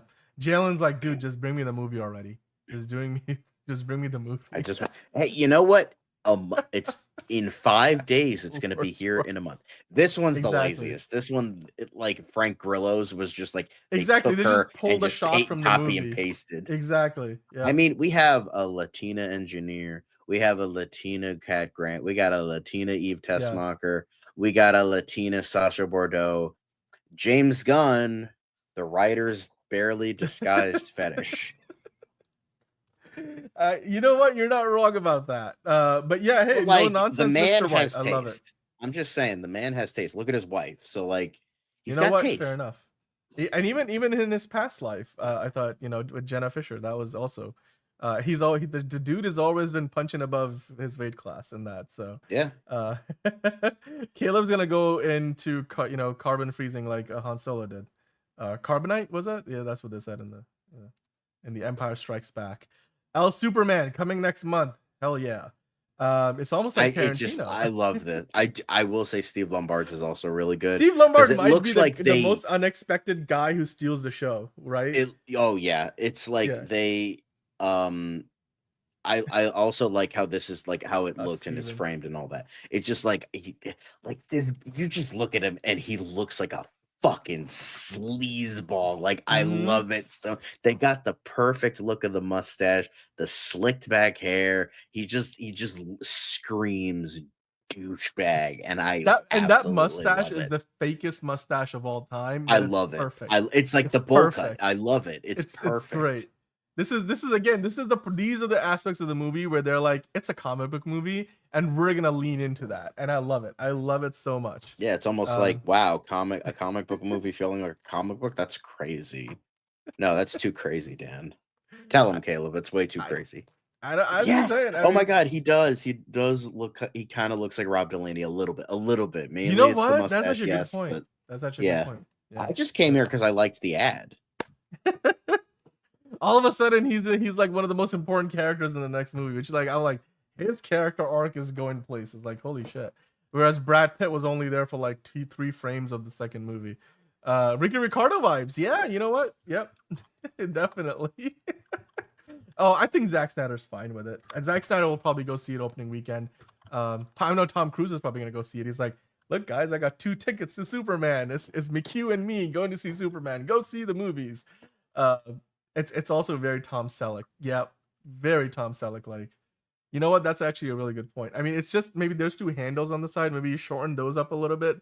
Very, very Tom Selleck like. Yep. A comic book movie not pretending to be some other genre. Exactly. That's the thing about this movie, and even Fantastic Four to a certain degree, but definitely Superman. It's amazing. They're really leaning into the comic book identity of the movie. By the way, guys, a lot of you watching again, please, if you are here, hit that like button, smash it.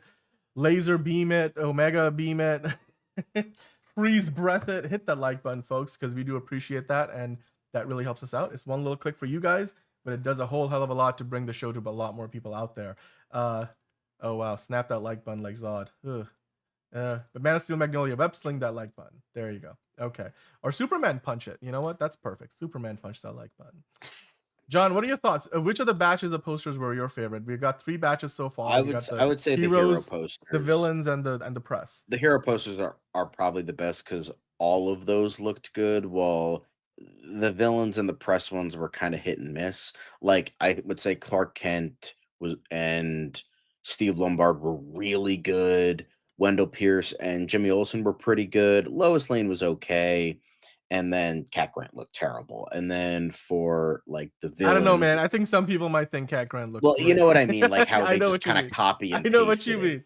I mean, DC24 thought Cat Lex Grant Luthor looked great. Eve Tessmacher looked okay. She's just taking her selfies, you know. Metamorpho. I mean, Metamorpho was amazing. That was probably the best out of all. Dude, yes. I don't even remember the other ones, but yeah, it just like it was kind of hit and miss. But like the heroes out of all of them, those were kind of the best ones of the bunch, with maybe the exception of Hawkgirl, but I still think it looked pretty good despite the weird eye holes. Yep. No, I am okay with that. That part I'm okay with. This poster with Clark Kent is basically the poster we've seen before, where with Metropolis behind him, same pose. I'm not slandering Cat. Calm down. It's just like the way the poster is like photoshopped. It doesn't look good. Trust me, she's looking good. All right, she's looking good. I'm just saying with how I love how fake the fucking wig looks. It looks like it again. It looks like that's not her, because you know what it is. Her eyebrows are black. That's what doesn't sell it, right? Because she's clearly like trying a different hair color. I bet you they're gonna address that in the movie. Because there's like an action sequence and they pull the wig off. And yeah, it's just like, you know what? Bitch got a wig. This does remind me a little bit of Jennifer Connelly. Yeah. No, but that wig, yes. It's clearly, because I think it's, you know what? That's what it is. It's the eyebrows. It's the eyebrows. That's what gives it away.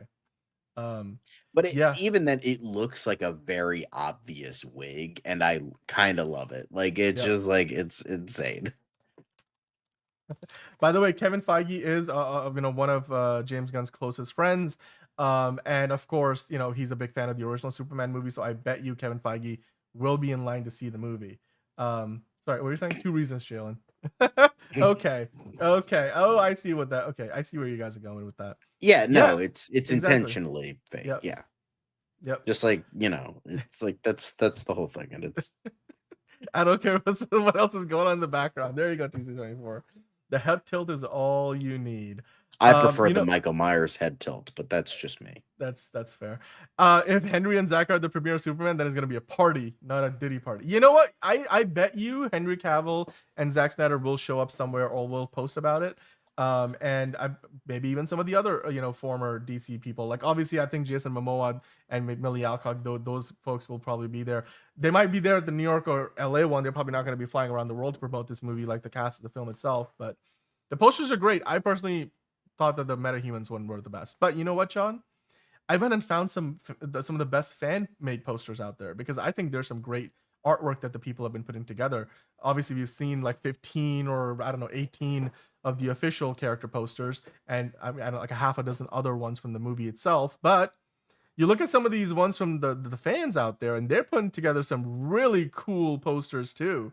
I love this one. This Yeah. is from like the that shot from Boravia. This one looks It's very All-Star Superman. classic. Exactly. Then you go to the next one here. This one is, oh god, I really This love looks like a poster. Star Trek poster. It does, like, yeah. It looked. It It kind of. definitely You know what it does. kind of reminds me of? It kind of reminds me of like a love child of like the motion picture poster and the Mhm. Tron Legacy poster. Yes, that is perfect. That is exactly what it is. Dude, by the way, Crypto's character poster was also really cute, mostly because of Crypto. Mostly because of Crypto, but it was really that's, you know what, that might be my favorite one. That might be my favorite one, other than Superman himself. Yeah, dude, these are some great fan-made posters. You could almost pass them off for the real thing. And this one I think takes the cake. This one right here, I'm like, the tagline, maybe not so much born on another star to protect ours. Honestly, that goes fucking hard. That goes hard. Like, born under another star to protect, like that goes hard. Honestly, this is my favorite fan-made poster. This looks great. This looks great. I love this one. This one's my favorite. I want this poster. Like, this is like a look up. Don't get me wrong. That's a great tagline. It's very simple to the point, but like that tagline goes hard. I love it. I love it. Hold up. Let him cook. Let him cook. Yeah, I love this. This poster is, like you said, John, I want to get this printed on like a big one sheet and like hang it on the wall. That is definitely the winner. Definitely the winner. Superman be spitting M&M bars like Eminem style. Okay, cool. This is kind of like Man of Steel, because we've seen like the Man of Steel, his cape kind of floats in the wind like that a little bit, definitely, but like he doesn't have the S on the back of the cape in Man of Steel, that suit. Yeah, this suit, this poster, this everything, the Metropolis skyline, the logo. And yeah, like I said, from a general marketing standpoint, the tagline doesn't really sell me, but yeah, overall, like you said, it goes hard. It definitely goes hard. It is the winner. I think if we're all voting in the chat, this would win. And what a poster it is. Maybe James Gunn will come across it and be like, let's use it. Let's get this guy a paycheck for it. But hey, John, last but not least, we got the date for the pre-sale of the movie. So we can all go get the tickets for this film as early as June 11th, exactly 1 month away from the movie coming out on July 11th. So this comes to us because I think Regal Cinemas and AMC theaters are starting to like put some of this out there. So now the Prime screening pre-sale, I don't know when that's happening. I bet you it's probably around the same time.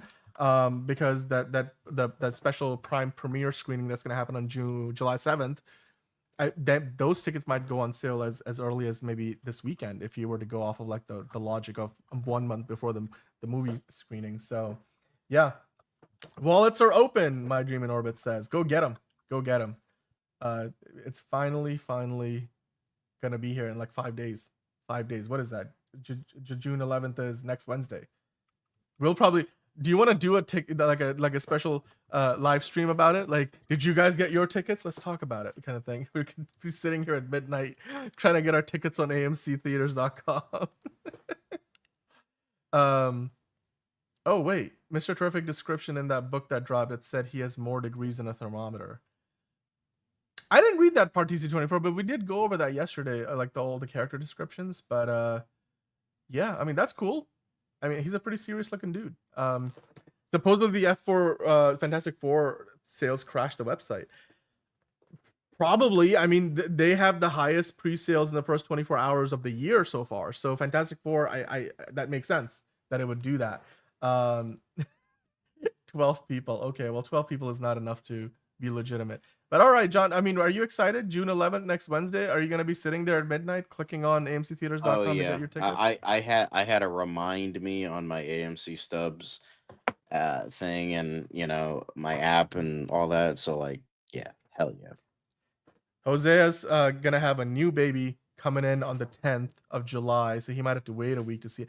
Hosea, that is awesome news. Congratulations, or an early congratulations. We'll remember that for July 10th. We'll all be wishing Hosea the very best on his son being born around that time. Hopefully, you can go see the movie with him. I mean, well, he'll probably be too young to go see it, but maybe one day you can show him the movie. But that's awesome. That is really awesome. I mean, hey, maybe you'll still find time, or maybe you can go see the early Prime one if you have Amazon Prime.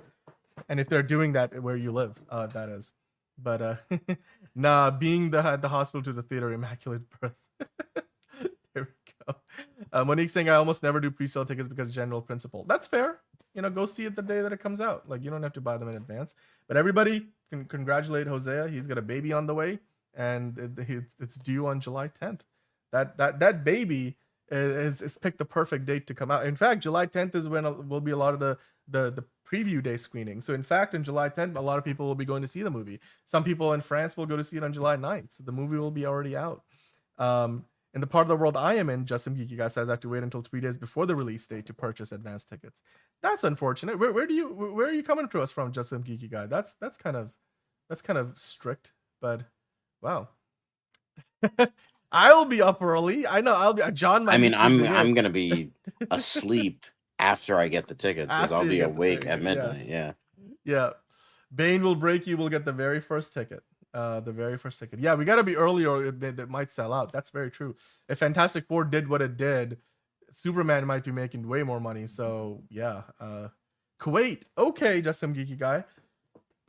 I don't know what the rules are in Kuwait, but that sounds like well, at least you'll have a 3 days notice. So I mean, look on the bright side. You can still get them at least a few days ahead of time. So just keep your eyes out, be vigilant, and be logged on, and be clicking away when they put the tickets out. So June 11th, John, that's when the tickets come out. We got all the character posters. We got probably the poster so far, and it's not even an official one, but I love this fan poster. I gotta figure out, maybe we can find a way to put this on a big one sheet and frame it. Like maybe we could put it back there next to Fiona's painting. The waiting is the hardest part. Well, I guess we will end on this question from Steven John. He's asking us, where are we going to go see it in an AMC theater? AMC, that's the one closest to me, so that's what I do. I have a membership to Cinemark. I have a membership to AMC. I've got multiple ones nearby for both. I probably the most likely will end up going to see it in AMC. So especially because I think I'm going to go see it with Fiona, and then if I'm down in the Princeton area in New Jersey, there's like a couple of AMCs we go to over there, but there's also Regal like over there, so we'll see. Well, I'm gonna try to go see it in an AMC Prime, Dolby Prime. Ooh. That's gonna be my chosen format. Then maybe go see it on IMAX, you know. But that's we'll have to see it. We'll have to wait and see what we end up with tickets wise. So Steven's gonna miss us, John. Everybody else is saying goodbye. John is already passing out for the night. So with that in mind, I'm gonna hit that graphic, guys. Thank you for sticking around as long as you have. If you haven't already, hit the like button. We appreciate you guys for coming in and sending us all the stories. There's a few things you guys sent us we couldn't bring in today's show, so we'll bring them in tomorrow. Bridget is back on the show tomorrow, so hit the like button while you're here. Hit the like button on the way out. Hit subscribe if you're new. We do this 5 days a week, DCU Daily. We are here Monday through Friday. Hit the notification bell so you know when we go live, whether you watch us during the day after the fact or whether you watch us live. We appreciate you. Have a great night, morning, afternoon, evening, wherever you are. Thank you for watching. As always, John, thank you for sticking around. And we'll see you tomorrow on another episode of DCU Daily.